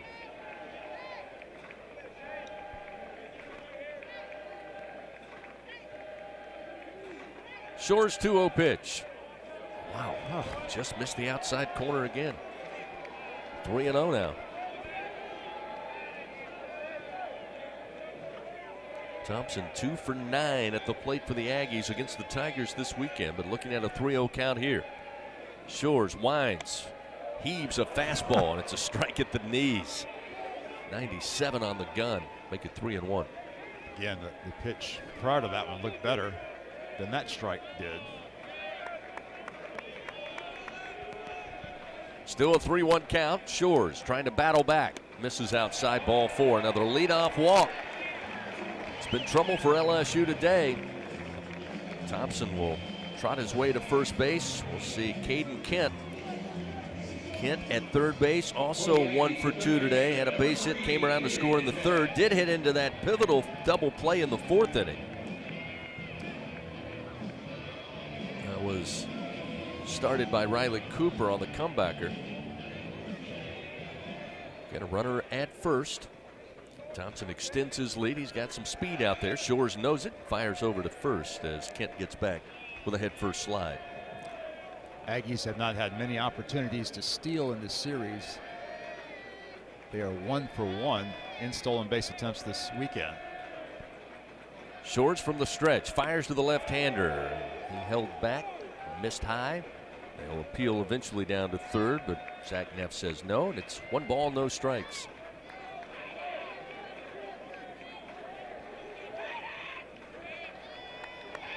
Chase Shores, the freshman right-hander. Big spot here on the road in SEC play. This Tigers leading by a run, 5-4.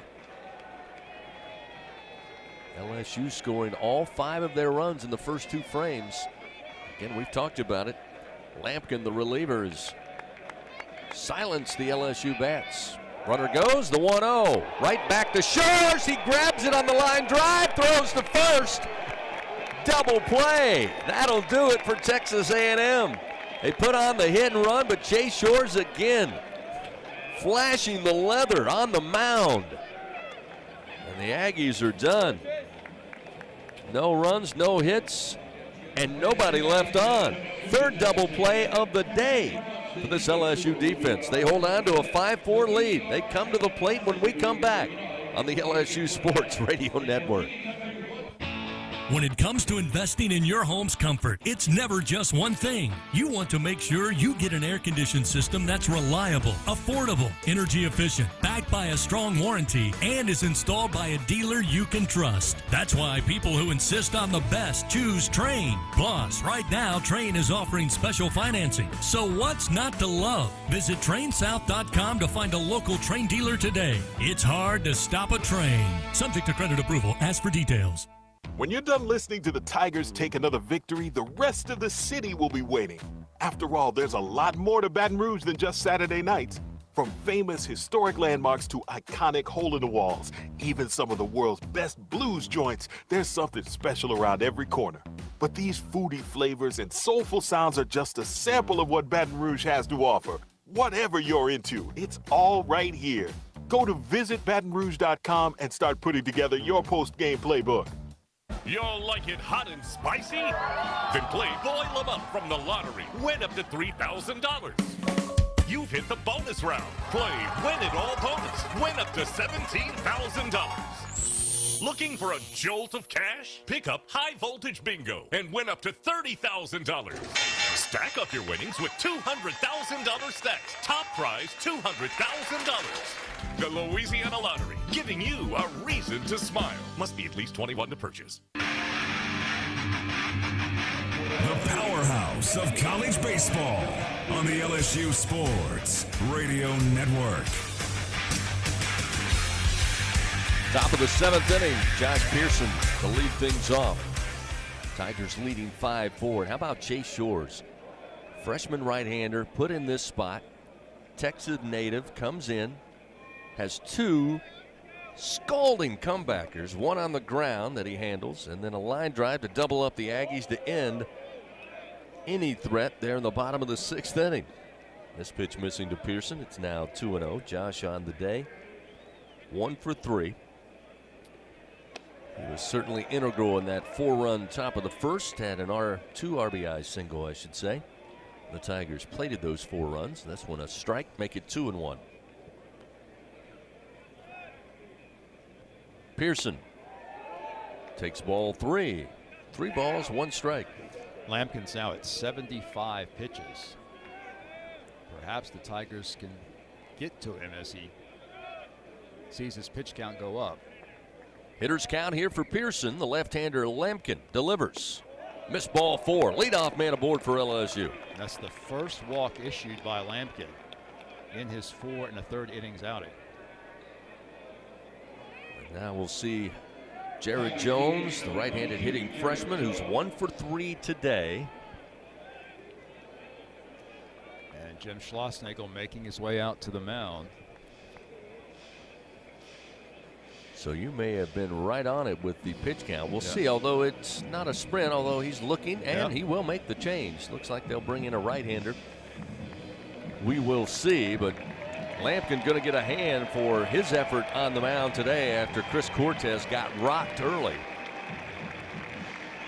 We'll tell you about the new Aggie pitcher. Nobody out, a runner on for LSU, and the Tigers lead by a run, 5-4. Pitching change powered by Sunshine, your hometown John Deere dealer in Louisiana. Back after this on the LSU Sports Radio Network.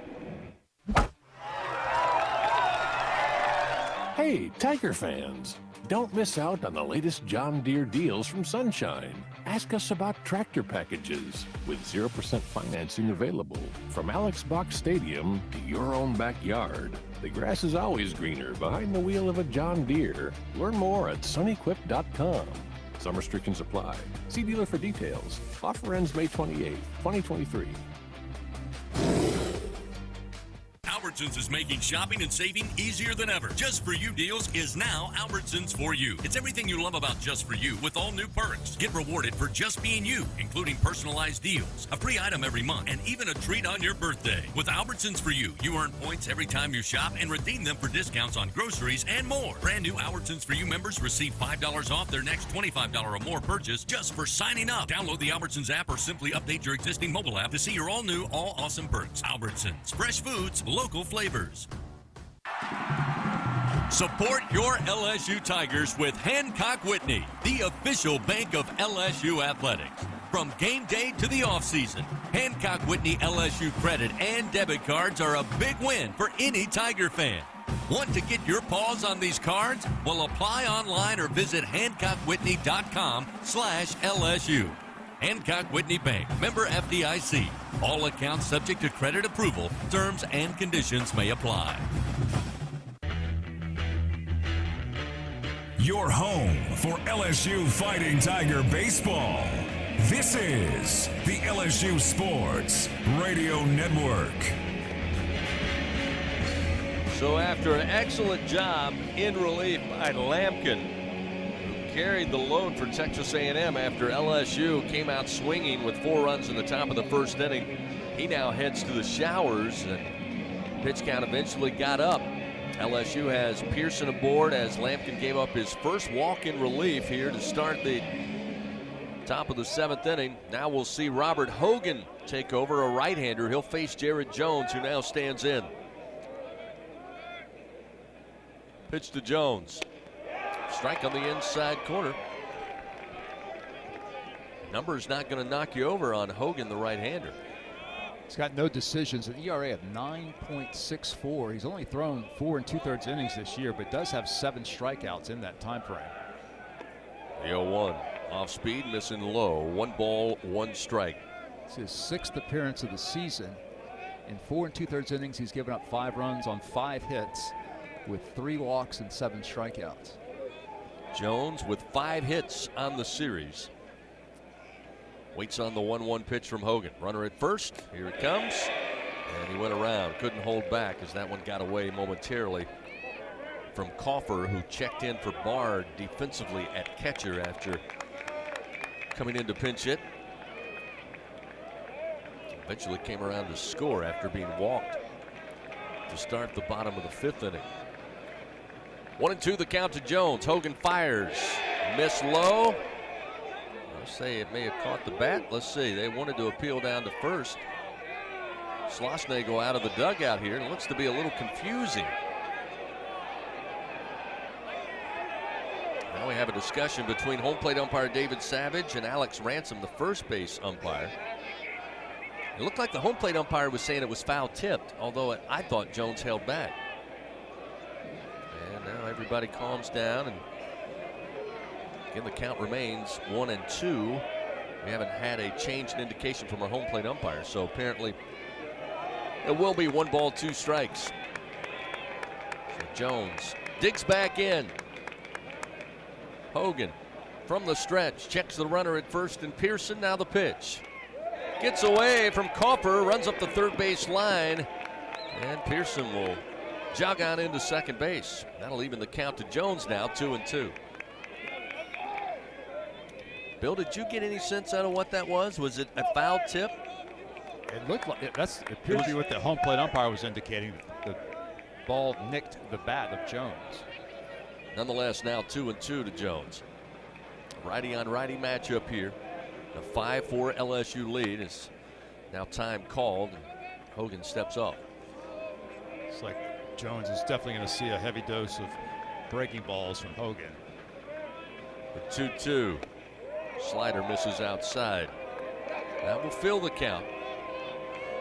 Jared just needs to stay disciplined here, lay off of it. First base open, a 1-run game. I can't imagine Hogan won't try the slider again, see if he'll chase. Payoff pitch. Inside, misses ball 4. Brought the breaking ball in on the right-hander, but missed the strike zone. Now back-to-back walks, one from Lampkin, one from Hogan, who enters the game. And the Tigers, with nobody out, have Jordan Thompson coming to the plate with runners first and second. Scouting report on Hogan says fastball 89 to 92. That slider at 83 to 86 miles per hour. The slider is his signature pitch. Jordan Thompson, 1 for 2. A lot. 1 for 2 for Jordan today. Big opportunity in a tight ball game. Pitch to Jordan, gonna hit him. Hogan catches him in the side. That'll load the bases here. So 3 free passes, which again is going to have to keep Coach Schlossnagle up when this weekend is over. Gave a ton away yesterday. And now within striking distance in a 1-run ball game, they come here to the top of the 7th. Tiger fans, with awesome John Deere deals by Sunshine, you'll never strike out. Ask us about tractor packages with 0% financing available. When you're looking for excellent products to help you get the job done, look no further than Sunshine Quality Solutions. Learn more at sunequip.com. Some restrictions apply. See dealer for details. Offer ends May 28, 2023. Albertsons is making shopping and saving easier than ever. Just For You deals is now Albertsons For You. It's everything you love about Just For You with all new perks. Get rewarded for just being you, including personalized deals, a free item every month, and even a treat on your birthday. With Albertsons For You, you earn points every time you shop and redeem them for discounts on groceries and more. Brand new Albertsons For You members receive $5 off their next $25 or more purchase just for signing up. Download the Albertsons app or simply update your existing mobile app to see your all new, all awesome perks. Albertsons, fresh foods, local flavors. Support your LSU Tigers with Hancock Whitney, the official bank of LSU athletics. From game day to the offseason, Hancock Whitney LSU credit and debit cards are a big win for any Tiger fan. Want to get your paws on these cards? Well, apply online or visit HancockWhitney.com/LSU. Hancock Whitney Bank, member FDIC. All accounts subject to credit approval. Terms and conditions may apply. Your home for LSU Fighting Tiger baseball. This is the LSU Sports Radio Network. Texas A&M calls to the bullpen once again. Comes in at a tough spot. LSU has the bases loaded, nobody out, top of the 7th. LSU leading 5-4. They'll hand the baseball over to number 15, Will Johnston. Another left-hander for this Texas Aggie squad, which again just seems to have a bevy of left-handed arms. Not only in the starting rotation, but also out of the bullpen. Will Johnston on now for the Aggies. He's making his 8th appearance of the year, 1-0 with a 3.00 ERA. He's worked 9 innings, given up 3 runs on 3 hits, 7 walks, 17 strikeouts in 9 innings. He'll face Brady Neal, lefty on lefty matchup with the bases loaded, nobody out. First pitch to Neal, throws it over his head, comes off the backstop, right back to Coffer, the catcher. Not sure there's any padding on that backstop. I mean, the ball just flies off, came right back on a hop. Runners wisely stay put first, second, and third as that one just a tad high on the release from Johnston. Got to find his release point. That's not it. Tigers have Pearson at third, Jones at second, Thompson at first base. Brady Neal, who's 1 for 3 in the 9 spot today. Chance to put on the hero cape, build some insurance runs here. There's a strike to Neal, and it's 1-1. Johnston is allowing only a .094 opponent batting average. He has not allowed an extra base hit this season. Runners take their lead, first, second, and third. Johnston's 1-1. Launched in the air to left field. Lavalette settling under it. Could be deep enough. Pearson tagging up. He will make his way home without a throw, and sac fly RBI for Brady Neal. Give the Tigers a little more room here. Make it 6-4 LSU. Good piece of hitting by Neal there. Yeah, nice job by Neal facing a tough lefty in Johnston and able to lift the ball deep enough into left field to score Pearson. Paxton Kling now back to the top of the order. The freshman out of Pennsylvania has struggled mightily so far this weekend. 0 for 4 today. Has runners first and second and 1 out. Off speed, a called strike. 0-1.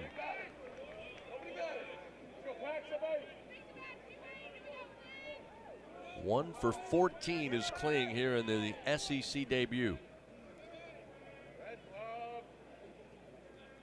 Johnston looks back to second. Here's the 0-1. Fastball in the air to right field. Giving chase. Thompson in the corner. He's got it just shy of the track.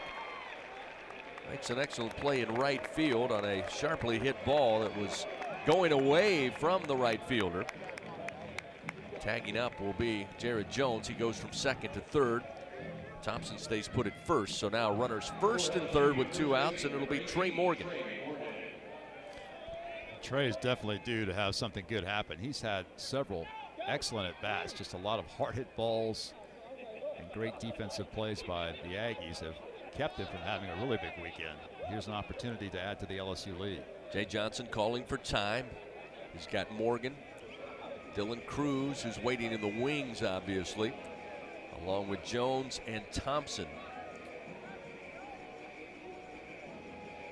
Along with third base coach Josh Jordan. They're all huddled up near the on-deck circle here.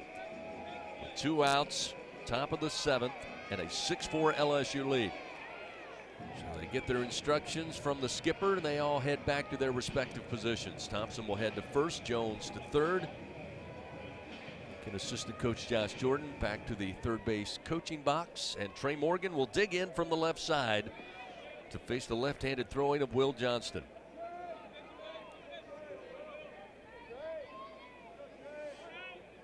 Morgan today 0 for 3, aboard on a walk back in the first inning and scored a run. Pitch to Morgan. Did he go? They say he did. Pitch was low and in the dirt. 0-1 the count. They've got the shift on as Hunter Haas, who has kind of been the nemesis to Trey Morgan this weekend. He's just left of second base. They've got Ryan Targash, the second baseman, a couple of steps on the right center field grass. Jack Moss holding the runner on at first. The 0-1. Again low, and it gets away from Coffer. And Thompson reading that pitch in the dirt, scramble his way to second base. So now runners second and third for LSU with 2 outs. Scouting report on Will Johnston is his fastball runs from 92 to 96 miles per hour, something you rarely see from a lefty in college. But he does at times struggle with his command. 2 outs. Jones at third. Thompson at second. Trey Morgan at the plate with a 1-1 count. 6-4 LSU leads, top of the 7th. Johnston from the stretch delivers. Foul tap by Morgan, straight back into the dish. And Johnston gets ahead, 1 ball, 2 strikes. Looks like he threw a slider that time to Trey. Tigers with 1 run in here in the top of the 7th. But in the words of Jay Johnson, never enough runs in SEC play. Here's the 1-2 to Morgan. Ground ball, but hit right at the second baseman. Targash, who waits on it, throws to first. And the Tigers are down in the top of the 7th. 1 run on no hits. They leave 2 men on. It's now a 6-4, 2-run LSU lead. Time to stretch it out at Bluebell Park. We head to the bottom of the 7th on the LSU Sports Radio Network. My husband had a gun. Him and his friends would go shooting. The ammunition, unfortunately, was not stored separately. In a million years, we never thought that Emily could. There's a hole in our family that can never, ever be filled. 63 Americans a day die by gun suicide. With safe gun storage, we can give our loved ones a second chance at life. Learn more at endfamilyfire.org. Brought to you by Brady and the Ad Council. The passion, the tradition, the rivalries. SiriusXM is your destination for all things college sports, and we've got your school covered. On SEC Radio, there's complete coverage of every school in the conference, including live games, plus 24/7 talk and analysis. So cheer along online or on the SiriusXM app and listen to your favorite team anywhere. And now, as a college student, you can stream your first 3 months of SiriusXM for $1. Fees and taxes apply. See offer details and subscribe now at SiriusXM.com/SEC Sports. When you went car shopping, you meant business. You ace vehicle history searches and test drives. You out-salesmaned the salesman. Now you've got your wheels. If you manage that, you can get your retirement plan on track. Visiting aceyourretirement.org can help. With 401k tips and smart saving strategies, you'll have the info you need to get more for your future. Go to aceyourretirement.org, because when it comes to speeding past financial challenges, you're an ace. Brought to you by AARP and the Ad Council. LSU Fighting Tiger Baseball from the LSU Sports Radio Network. Bottom of the 7th inning, Texas A&M trailing your Tigers 6-4 here in Game 3. LSU 18-1, 2-0 in league play. A&M 13-6, 0-2 to start SEC play. Max Coffer, who got aboard to get things started on a walk back in the 5th inning, came around to score when Texas A&M made it a 1-run ball game. Chase Shores, though, have settled things down coming out of the bullpen. Impressive so far for the freshman right-hander. The 1-0 to Coffer, strike down the middle, evens a count, 1 ball and 1 strike. I definitely like what we're seeing so far from Chase Shores, a young man with a lot of poise, making his first career SEC appearance. Wide and delivery, 1-1. Hit foul out of play right side, make it 1-2. Tiger fans, get ready to taste victory with a Victory Grill from Barbecue Guys. Get your Victory Grill today. Become a backyard barbecue champ only at bbqguys.com. Infield playing straight up to Coffer. Right-handed hitter. Again, still batting under 100. This is his 13th plate appearance of the year. 1-2. Swing and a miss. Held on to this time by Neal behind the plate. And Shores with a big strikeout to start the bottom of the 7th. His second Super One Food strikeout, 1 gone. And that will bring Stanley Tucker, who also checked in as a pinch hitter in that 5th inning, delivered a base hit. He would come around to score the second run to make it a 1-run ball game as he replaced Tab Tracy at top the order.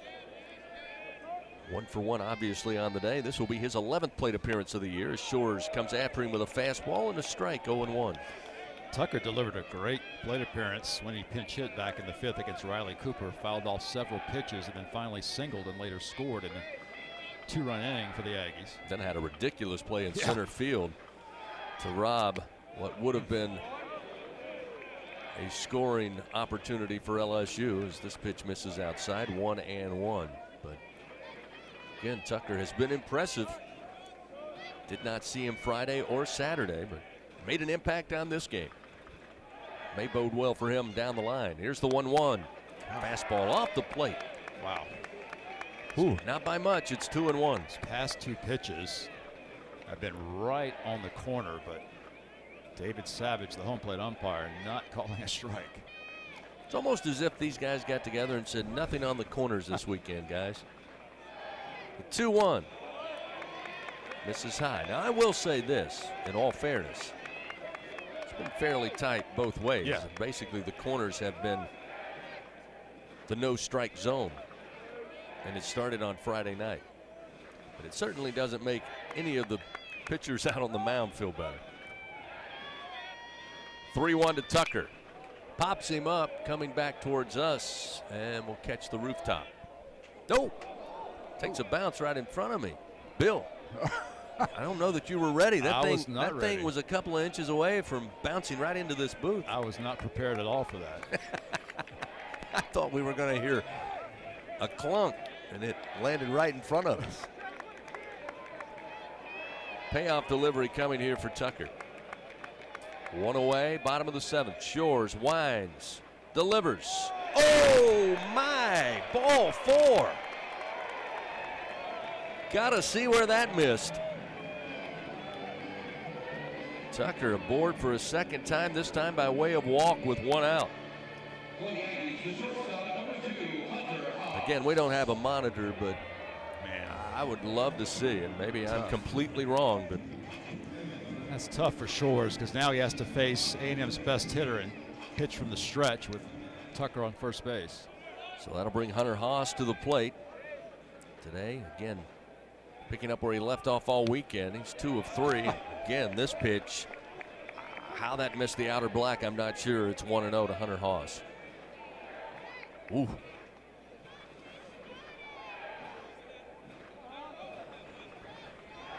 Tucker takes his lead off first. Shores from the stretch fires. That's a strike on the inside corner. So maybe it's the inside that's playable. Tell you what, he gave him the inside there, but definitely not the outside. 1-1 the count.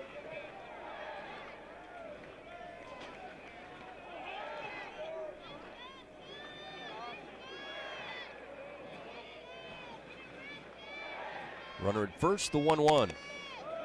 That time missed the inside corner. 2-1 now to Haas. LSU, 6 runs today on 8 hits. The most challenged they've been by this Aggie pitching staff on the weekend. 4 runs, 6 hits for Texas A&M, 1 error. 2-1 from Shores. Swing and a miss, just blew that one by. Found the hole in the bat, and it evens the count 2-2. We spoke earlier about how difficult it is to strike out Hunter Haas. It'd be huge if Chase could make it happen right now. It's only happened 7 times so far on the season in 73 previous plate appearances. Shores, the freshman right-hander. The 2-2 in the air, but will find the seats. Right side, out of play. Still 2-2. Fans H&E Equipment Services, the official construction equipment partner of LSU Athletics for all of your rental needs. Call 877-700-RENT or visit herentals.com today. An even count, 1 out, runner at first. Shores, the right-handed freshman for the Tigers, looks in. Haas awaits from the right side of the plate. Now a turn and throw to first, and back safely is Tucker. Get you an SEC update. We can tell you that Missouri has won game 2 of its series with Tennessee. Final score was Missouri 7, Tennessee 4. So the Tigers have won the first 2 over the Vols.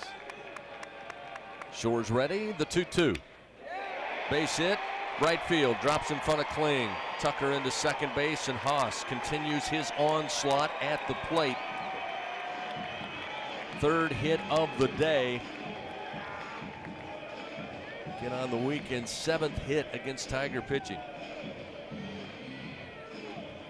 And now you see Jack Moss.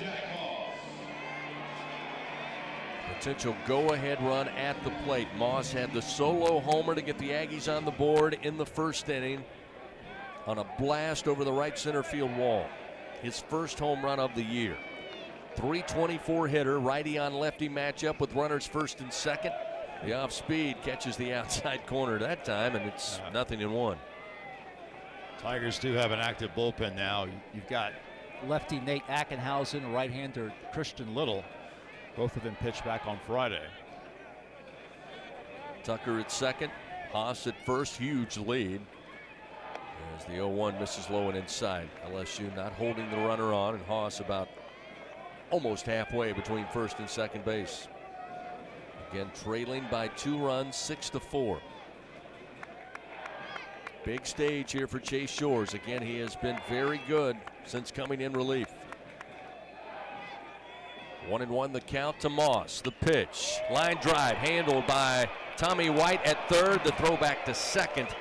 And a good job by Tucker just to cause some disruption there as Thompson had to go behind the bag on that throw and couldn't hold on. So they avoid getting doubled up for the 4th time today. But a great job by White down the line at third to handle that one for out number 2. Boy, Tigers so close to their 4th double play of the afternoon. White, quick reflexes at third base, snags it, fires to second base, just out of Thompson's reach. So now with 2 down, Austin Boast to the plate. Boast 0 for 3 on the day. Pitch, fastball for a strike.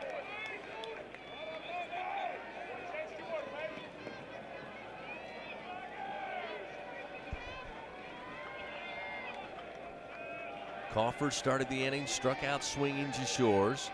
Tucker would somehow work his way into a walk, and then Haas would single to right field. The 0-1 way outside. Great job by Neal, and they got the runner hung up. He throws to second. Dugas fires to White at third, and he got away from the tag. No, they're going to say he's out. How did he miss the first tag? I thought White got him.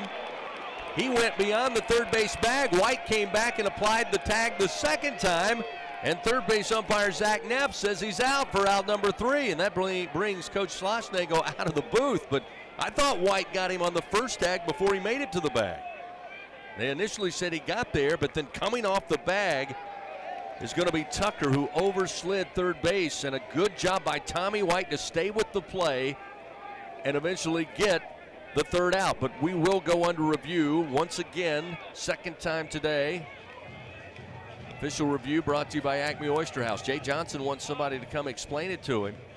Jeff Head will have those obligations, and they're going to say the Tigers need to come back out of the dugout beyond the field during this official review. But Bill, I really thought he got him. Again, no replay, but I thought he got him on the first flyby. But then there's no question that the third base umpire, Zach Neff, said that Tucker went beyond the bag and White got him a second time. Is challenging the call at third base of out. And what a play by Brady Neal to throw the ball to catch Tucker in between second and third. He strayed way too far off the bag. Thought perhaps the pitch was going to get away from Neal, but it didn't. Neal fires down toward the bag. Tucker gets caught in the rundown. And we see the replay way out on the Jumbotron as Tucker went by third. They say White missed the first tag. Tucker slid into third, overran the bag, and then White diving tried to apply the tag, and that's where Zach Neff said, yes, you came off the bag, tag was applied, out number 3. That is what is under review. Oh boy. Looks like Tucker may have just got his right hand back to the back left corner of the third base bag. Third base is confirmed. All right. So after review, it is out number 3. And the Aggie fans losing their minds here at Bluebell Park. That'll do it for Texas A&M in the bottom of the 7th inning. No runs, 1 hit. And they leave 1 man on. 6-4 LSU leads. Tigers come to the plate when we come back. Top of the 8th coming your way on the LSU Sports Radio Network. Southern Air Heating and Cooling is proud to be an official sponsor of LSU Athletics. Their team of AC professionals have been serving the comfort needs of the people of Louisiana for over 25 years. Much like the fans of the Tigers, our commitment to Tiger athletics and providing great service remains as strong as ever. Southern Air Heating and Cooling. Go Tigers!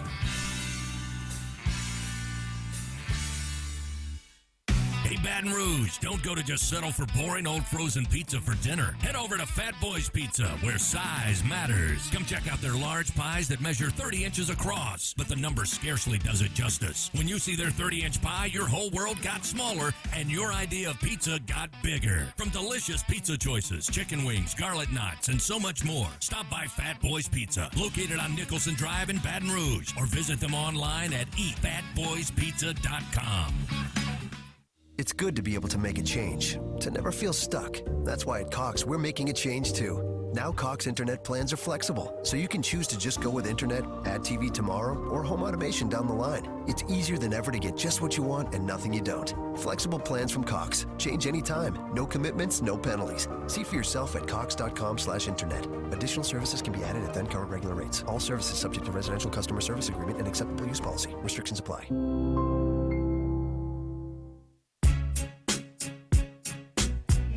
LSU Fighting Tiger Baseball from the LSU Sports Radio Network. What a game. What action here in Game 3 after LSU took the first two of this series. One more fight out of the Aggies today. LSU still work to do. They lead by 2 runs, 6-4 as we head to the 8th inning. And LSU able to get that final out there in the bottom of the 7th inning with a spectacular play by Brady Neal. We got the runner hung up between second and third. Eventually the Tigers got the third out even after review. As Dylan Cruz will lead it off for LSU, as Bill mentioned earlier. Now the hit streak moves to 18 games for Dylan Cruz. He's also 2 for 3 at the plate today. Last time had a ground rule double. Pitch to Cruz. Strike at the letters to even it up 1-1. That ground rule double in the 6th inning. It's hit a mile high to right center field. Jordan Thompson, the Aggie right fielder, nearly had that one hit him right in the kisser. He lost it at the last moment, ducked out of the way, and it took a bounce on the track and into the seats. This one missing to Cruz, make it 2-1.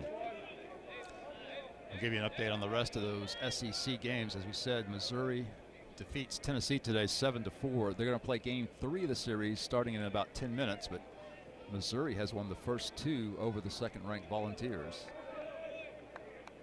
2 balls, 1 strike to Dylan Cruz.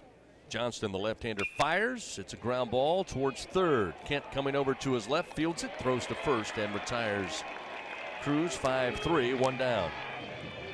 TJ Ribs, legendary Louisiana barbecue, home of the Jay Johnson Show, coming up on March 27th, the official barbecue restaurant of LSU Athletics.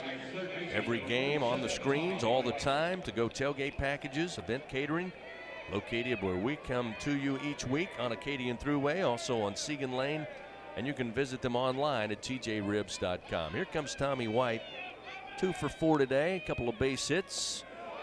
Adds to his RBI total with an RBI single in the second. Here's a swing and a miss from White to make it 0-1. Other games today, South Carolina looking to complete a sweep over Georgia in Athens. They're in the top of the 6th right now at South Carolina 7, Georgia nothing. The 0-1 to White. Going to chase this one low. 0-2, and White looks a little surprised there as he got fooled on both of those offerings. And Tommy, one of those guys that rarely gets cheated with a swing, but those first 2 there, not his best. As Johnston had him fooled, it's 0-2. Arkansas also looking to complete a sweep in Fayetteville. They lead Auburn 5-0 in the top of the 6th inning. 1 out. Johnston's 0-2 pitch. Misses outside. White held back. They appeal, and Alex Ransom, first base umpire, agrees. 1 ball, 2 strikes. And one other final in from earlier today. Kentucky sweeps Mississippi State in Lexington. Today's final was Kentucky 17, Mississippi State 3. 1 out, a 1-2 count to Tommy White. Here's the pitch. Swing and a miss. Got him again. Chased it low, and ball into the infield grass. And Tommy White, I think, kicked it to help it do that a little bit. So home plate umpire David Savage saying, nope, you don't have to throw to first. It is the second out of the inning. So Johnston records his first strikeout in relief, and there's 2 gone here in the top of the 8th. Well, Gavin Dugas maybe try to find some 2-out magic here for LSU. And you mentioned those scores. And you talk about how good this league is top to bottom. A little surprising, the opening weekend sweeps in the SEC. Yeah, you've got Kentucky sweeping Mississippi State. Pitch to Dugas. Fastball misses high, 1-0. Vanderbilt sweeps Ole Miss. South Carolina on the verge of sweeping Georgia, and Arkansas on the verge of sweeping Auburn. And let's hope the same happens here in College Station. 2 outs, the 1-0 to Dugas. He went around. Tried to hold back, but chased a ball that dropped in away. And it's 1-1. Of course, Missouri has a chance to complete a sweep over Tennessee if they can win that second game today. The Florida-Alabama series was a 2-1 series victory for Florida. 1-1 to Dugas. Huge swing, but just missed it. Got a piece, that's all, and it's 1-2.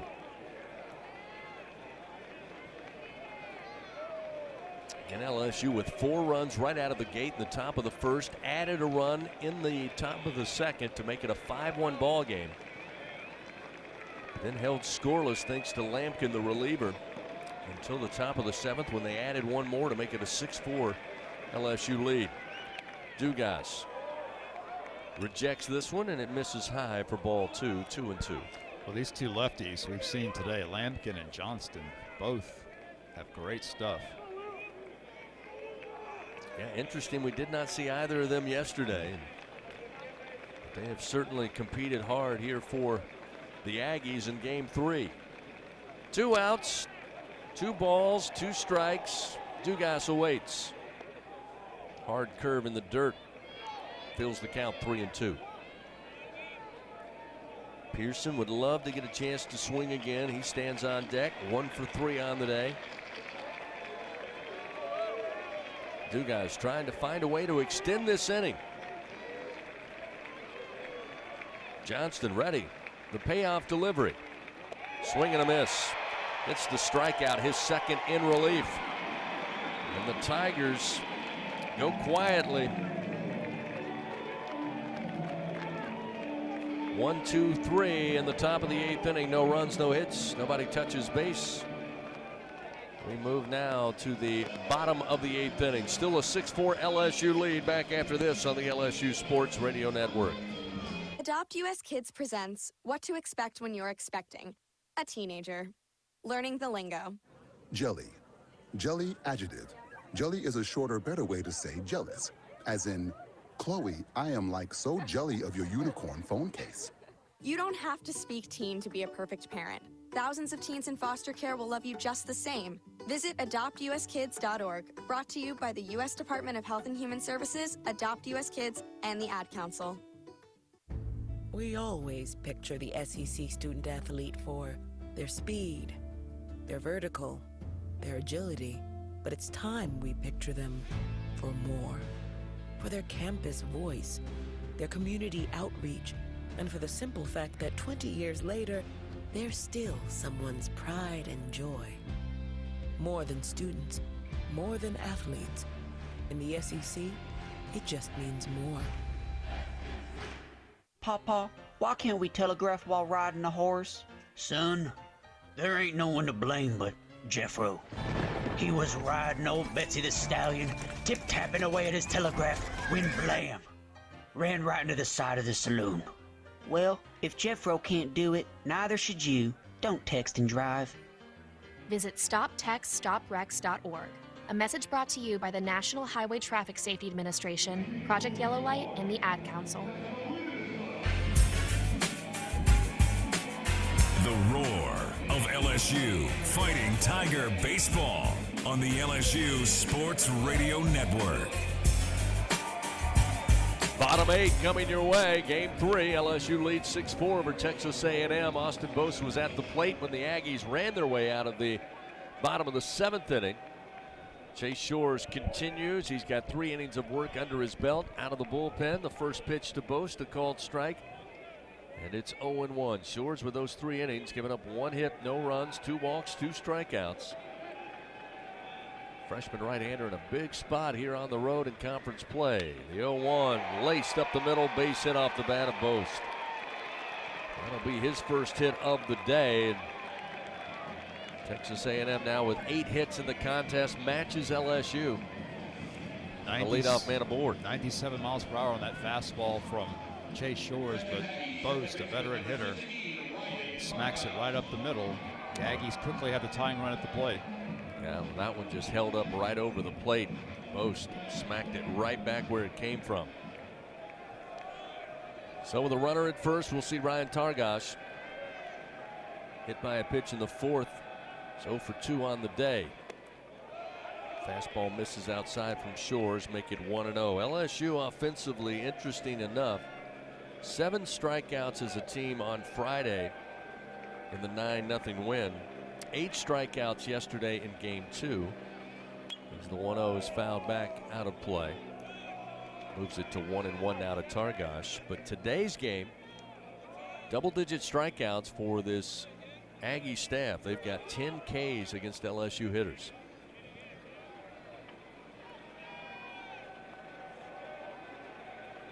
One and one the count to Targash with a runner at first, nobody out. Shores fires low and inside, 2-1. And 7 of those 10 strikeouts have come from those 2 left-handed relievers, Lampkin and Johnston, who are both extremely effective. Lampkin went 4 1/3 innings, and Johnston so far has pitched 2 scoreless innings. Shores gets the sign, the 2-1 pitch inside, and got away from Neal. And Targash acting as if he was hit, and eventually tells the home plate umpire he was, and so the hit batter will put a runner first and second.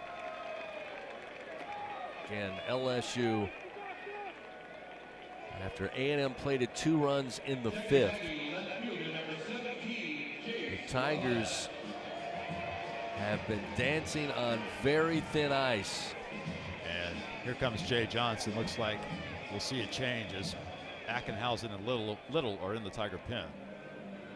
So Jay Johnson, probably a good move here. Again, Chase Shores, excellent job in a big, tough spot for the freshman right-hander, but may have reached the end of the line with LSU holding on to a 2-run lead here in the bottom of the 8th inning. Gives up the base hit, then the hit batter. Immediately Texas A&M able to get runners aboard, and they'll make a pitching change. Powered by Sunshine, your hometown John Deere dealer in Louisiana.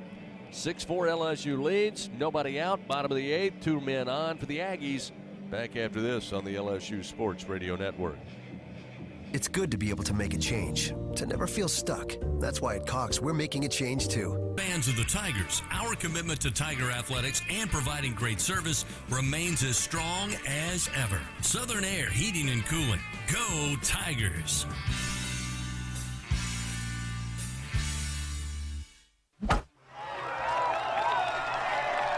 Hey, Tiger fans, don't miss out on the latest John Deere deals from Sunshine. Ask us about tractor packages with 0% financing available.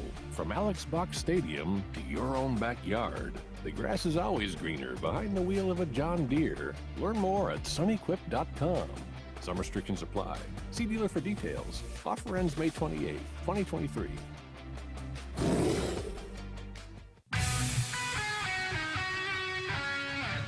The powerhouse of college baseball on the LSU Sports Radio Network. Tigers elect to bring in a new pitcher here in the bottom of the 8th inning. They lead 6-4 over Texas A&M here in Game 3 as Christian Little makes his 2nd appearance of the weekend. Came in, picked up the save on Friday night in that 9-0 LSU victory, but steps into here with runners first and second, nobody out, and Jace Lavalette at the plate, a left-handed hitter. Little, the right-handed thrower, working from the stretch, fires, and the pitch misses low, 1-0. Right-hander Christian Little making his 2nd appearance of the series. Back on Friday night, he earned a save, working an inning and a third, no runs or hits, no walks, and 1 strikeout. Runners first and second. This is a strike on the inside corner to Lavalette, who, by the way, 3 strikeouts on the day for Lavalette. 2 swinging, 1 looking last time in the 6th inning. Runners take their lead. Little, the 1-1 pitch. Misses low. Got away momentarily from Neal, but he picks it up quickly, and everybody stays put at first and second. How about this, Bill Franquez? Todd Polich just sent me a note. I didn't realize it. I think it snuck up on him, too. This is the first time LSU's opened SEC play on the road since 2014. Wow, I didn't realize it'd been that long. 2-1 the count. There's a strike in the outside corner. Just a great location there. Nothing Lavalette can do with a pitch on the outer half at the knees. Evens a count now 2-2.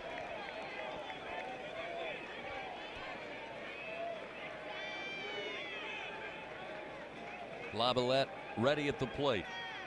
Little, the 2-2 pitch. Fouled and stays alive into the screen. 2 balls, 2 strikes. Fans Dudley DeBosier stands up for the purple and gold, fights for Tiger fans all across Louisiana. Dudley DeBosier, proud to be an official partner of LSU Athletics. Jordan Thompson, the shortstop, just left of second base. Dugas again, the second baseman in the right center field grass. As this one misses high and outside from Little. Now a full count. Trey Morgan playing near the line at first, so with the left-handed hitting Lavalette, they put on the shift here, but right now it's about throwing strikes if you're Christian Little. With runners first and second and nobody out. Little's payoff delivery to the plate. Ground ball and a little bouncer foul up the first base line. Keeps it still 3-2. Strikeouts have been pretty tough to come by against this Aggie team. They have stayed alive by fouling off a large amount of 2-strike pitches. Only 6 strikeouts on the day for Texas A&M as a ball club at the plate. And they have also equaled LSU's output as far as hits are concerned. They've got 8, as do the Tigers. Another payoff delivery. Little fires, miss low, ball 4. Bases now loaded with nobody out. Now you come up with the 7, 8, 9 hitters for Texas A&M who've been effective for the most part. 2 for 6 combined, Thompson, Kent, and Coffer if they elect to keep those in. As Jordan Thompson is 1 for 2. His base hit came back in the 4th inning, but now the base is loaded. Little fires to the right-hander. Outside, missing, ball 1.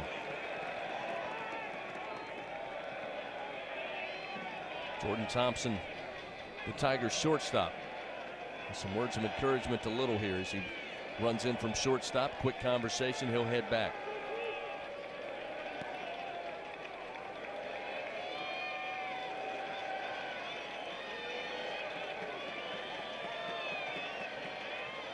The 1-0 delivery, swing and a miss. Downhill with that delivery. Evens a count 1-1. Aggies have been hanging around after LSU got out to a 4-0 lead after a half inning. 1-1 pitch. Strike on the inside corner from Little. Just below the belt. Gets ahead 1-2. Little using that signature cut fastball to get ahead in the count against Thompson. 1-2 delivery. Swing and a miss. Down on strikes goes Thompson. And the big first out here in the bottom of the 8th inning. So Little,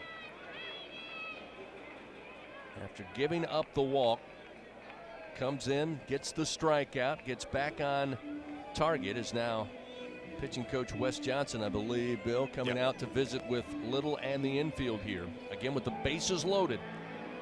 1 away here in the bottom of the 8th inning. Looks like A&M's going to go to its bench again. They're bringing up a right-handed hitter. Pinch hitter Trevor Werner appears to be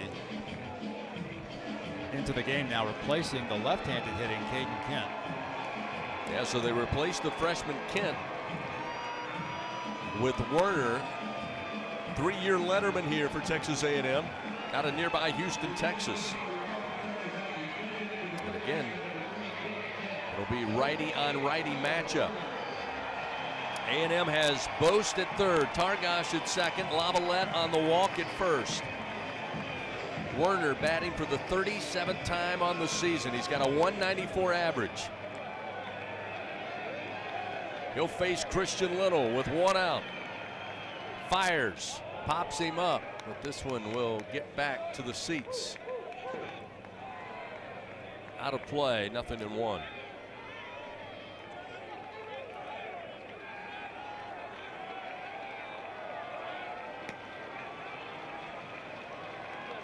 Infield playing back, double play depth.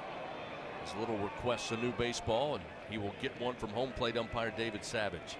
Tigers have turned 3 double plays today. The only 3 this weekend by LSU. They were just a couple of inches off from turning 4 double plays in this game. But they would love one here. Bottom of the 8th, bases loaded, 1 out. LSU by 2 runs, 6-4. The 0-1, low and in the dirt. Neal covers it up, and it's 1-1.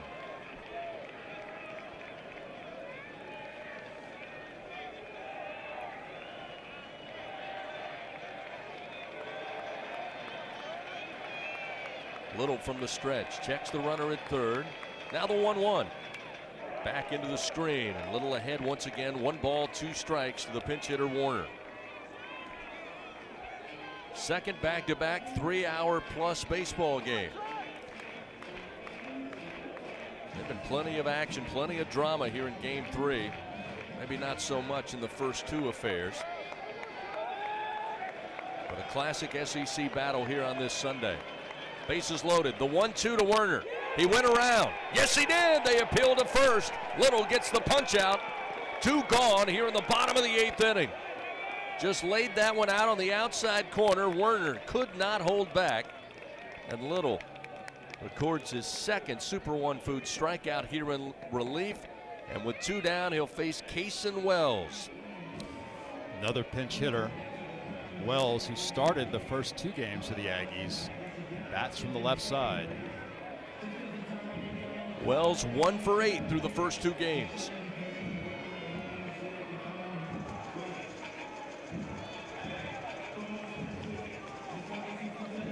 Christian Little, the junior out of St. Louis, transferred in from Vanderbilt.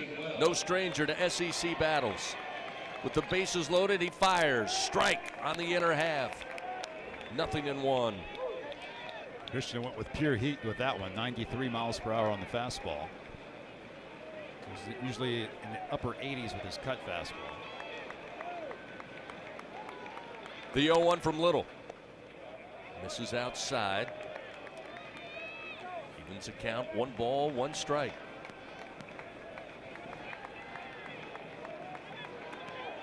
Little stares in. He's ready to go as Wells will dig in from the left side. Bases loaded, 2 outs, bottom of the 8th, 6-4 LSU leads. Here's the 1-1 pitch. Low and inside, and again, Neal, second straight time it's popped out of his mitt. Runner stayed put.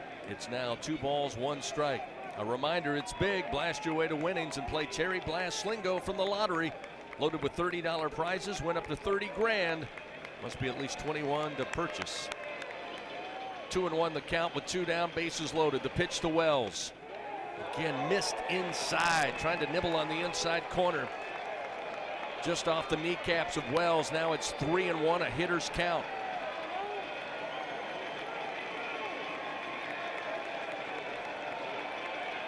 Everyone on the edge of their seat here at Bluebell Park.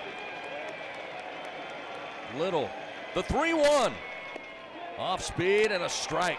Wells, no offer on that. It'll fill the count 3-2. Wow, what a pitch by Christian Little. 3-1 down in the count. He throws that cut fastball for a strike. Bases loaded, 2 outs, bottom of the 8th.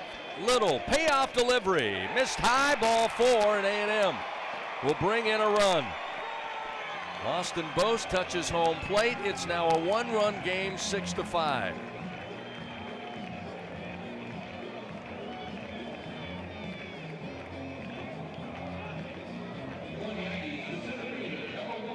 7th walk of the day by this LSU staff.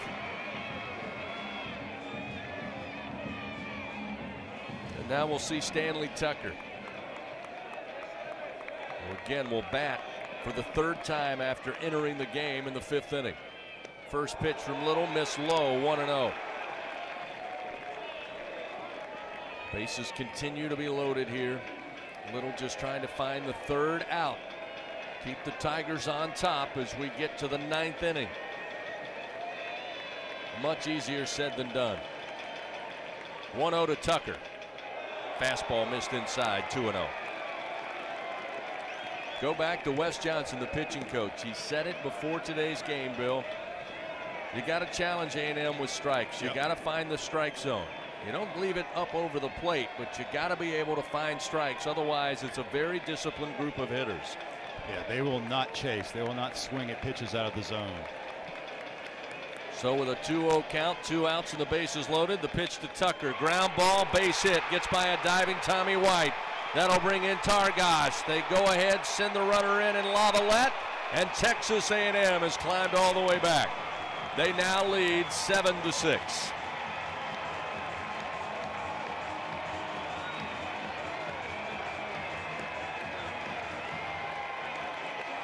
Tucker with his 2nd hit of the day.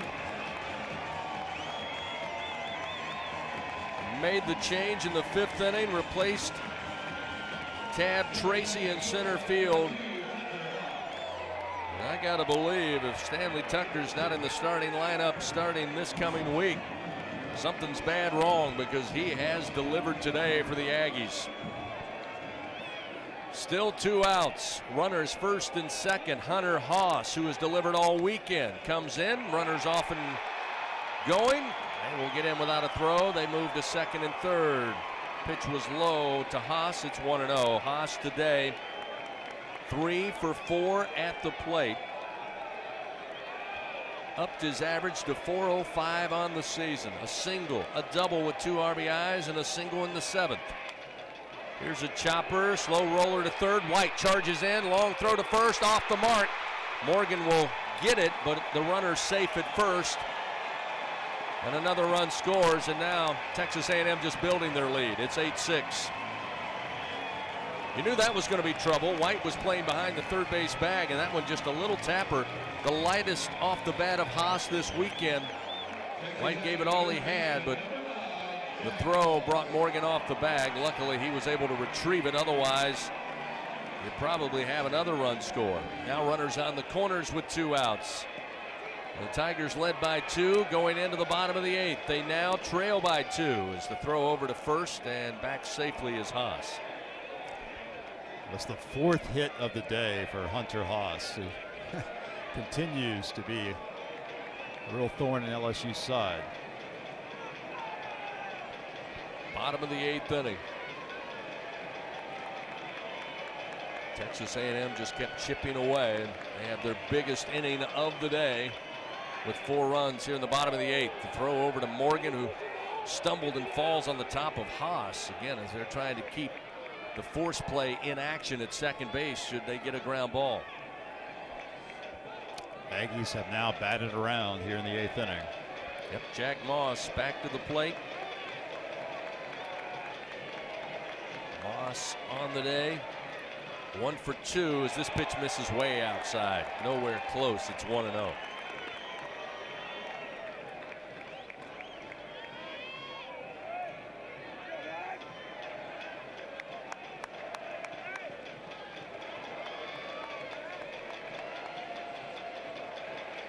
Tucker with a leadoff 3rd. The pitch, foul tapped by Moss. Evens it up, 1-1. Well, the Tigers trailed early as the throwback to Little got away from him. He has to chase it back nearly to 2nd base, but that time Tucker and Nolan Cain were both looking to the 3rd base dugout. Otherwise, I think they might have made an effort to get him home. Lucky break for LSU. Adversity yesterday in the opening innings of the game. LSU able to overcome it. Find themselves with some adversity here late in this one. Again, Little throws over to 1st. Again, Haas, not a huge lead. Able to get back safely. The Aggies have out-hit the Tigers today, 8 runs on 10 hits. Tigers 6 runs on 8 hits. 1-1 from Little. Ground ball to first, but it's going to be right of the bag. Foul. 1-2. LSU will have Pearson, Jones, and Thompson due up. 6, 7, and 8 hitters, barring any changes from Jay Johnson in the top of the ninth. We have time called, and home plate umpire wants to give Little a new baseball. A&M plating 4 runs on 3 hits. Again, it all started with those free passes. Jay Johnson not going to like those here in today's game, in any game for that matter. Tigers have walked 7 A&M batters. 1-2 the count with 2 outs, runners on the corners. Breaking ball, swing and a miss. And Moss nowhere close on that one, and finally the inning comes to an end. 4 runs on 3 hits. And A&M, for the first time today, lead the Tigers 8-6. Last chance for LSU. Top of the ninth coming up on the LSU Sports Radio Network. Oh, man, I'm glad you're here. Sit down and visit with me, Mom. I'm making it all ready for supper with my family tonight. I can't wait to hug my grandbabies and pass a good time over some good food. Ooh, I better start my rice. You know, it seems like all the best meals start by cooking some rice. Cajun country rice, of course. It's what you gotta have when you're cooking with love. I pick it up down the street at the grocery store, and I can even buy it online at CajunCountryRice.com. LSU Athletics. Join Mike's Kids Club for only $25. Get the official Mike's Kids Club t-shirt, free admission to select LSU athletic events, and much, much more. To learn about upcoming events and to join, please visit LSUMKC.com. The Mike's Kids Club, presented by Shell.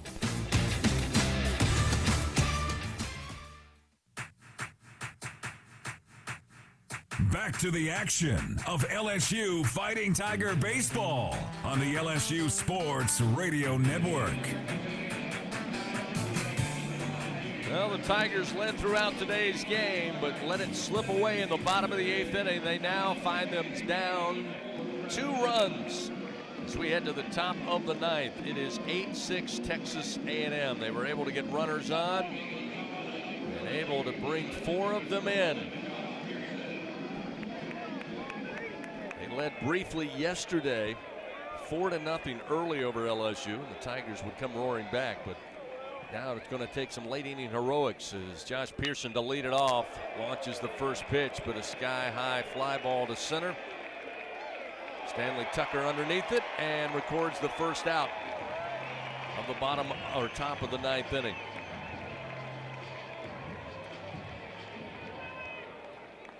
Bring Jared Jones to the plate. Jones today 1 for 3. Strikeout victim in the first, flight out to left in the third. Had his single in the 5th inning and a board on a walk in the 7th.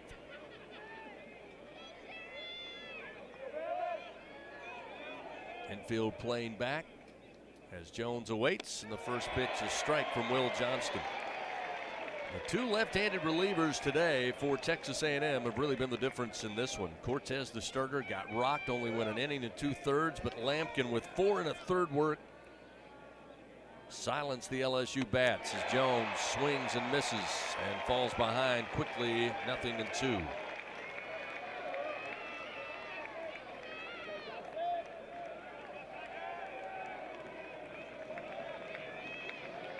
One away, top of the 9th. Pitch to Jones in the air to center field, dropping down. It will be a base hit in front of Tucker. He kind of stayed back on his heels, getting a read on that line drive shot. And then before he knew it, Jones was able to drop it right on the Texas A&M logo in center field for a 1-out single. So now the potential tying run comes to the plate with 1 down, top of the 9th, and Jordan Thompson. Thompson today 1 for 2. Had a base hit with an RBI way back in the 1st inning when the Tigers plated 4 runs. Aggies will put on the shift here, left side of the infield for the right-handed hitting Thompson. Johnston fires in the dirt. Grabbed by Gregson, who checks in defensively. He's a change for Texas A&M. They started the day with Hank Bard. Coffer came in for a couple of innings to catch, but now they'll go to J.D. Gregson, who started the game behind the plate on Friday. 1-0 the count to Jordan Thompson. The pitch, ground ball, but foul. Bouncer down the third base line. Evens the count, 1 ball, 1 strike. Coming up later today, back in Baton Rouge, Kim Mulkey, LSU women's basketball. Second game in their road to the Final Four. They'll take on Michigan inside the Maravich Center. Tip-off at 6:30. Airtime 6 o'clock right here along network lines. Runner at first, 1 out. Thompson waits on the 1-1. Off speed, and it misses low. Ball 2.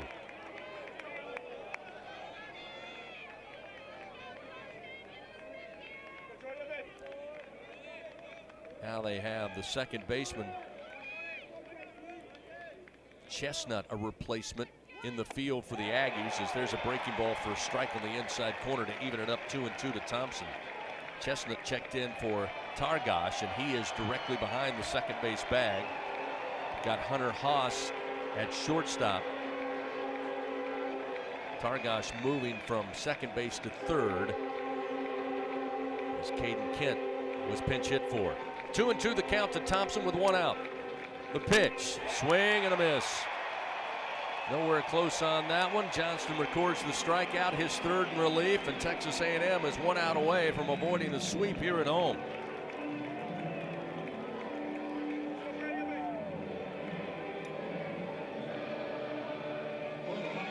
It'll be Brady Neal comes to the plate.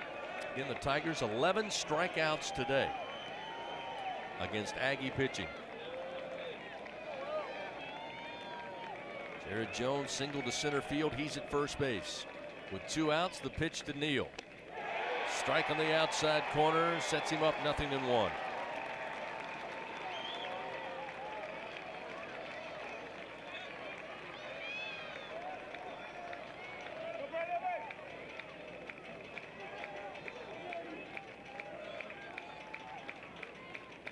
The 0-1 showing bunt. Pulls it back, and it's ruled a ball, although I don't know how. That makes it 1-1 to Neal.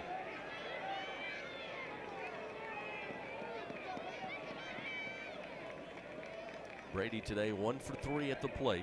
His base hit came in the third.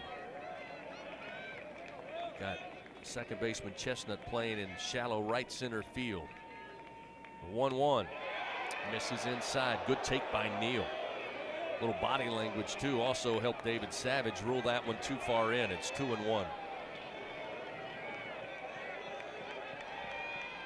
A&M leading 8-6. Took the lead in the bottom of the 8th, plating 4 runs. Tigers leading 6-4, but lose the lead here in the latter part of today's game. The 2-1 pitch, swing and a miss. Big swing, but couldn't catch up to the 92-mile-an-hour fastball from the left-hander. And now it's a 2-2 count with 2 outs. For the first time all weekend, Aggie fans on their feet.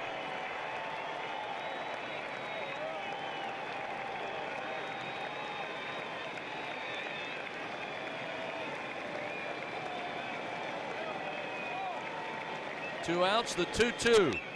Off the end of the bat, sent down foul, left field way and out of play. Still 2-2 for Brady Neal.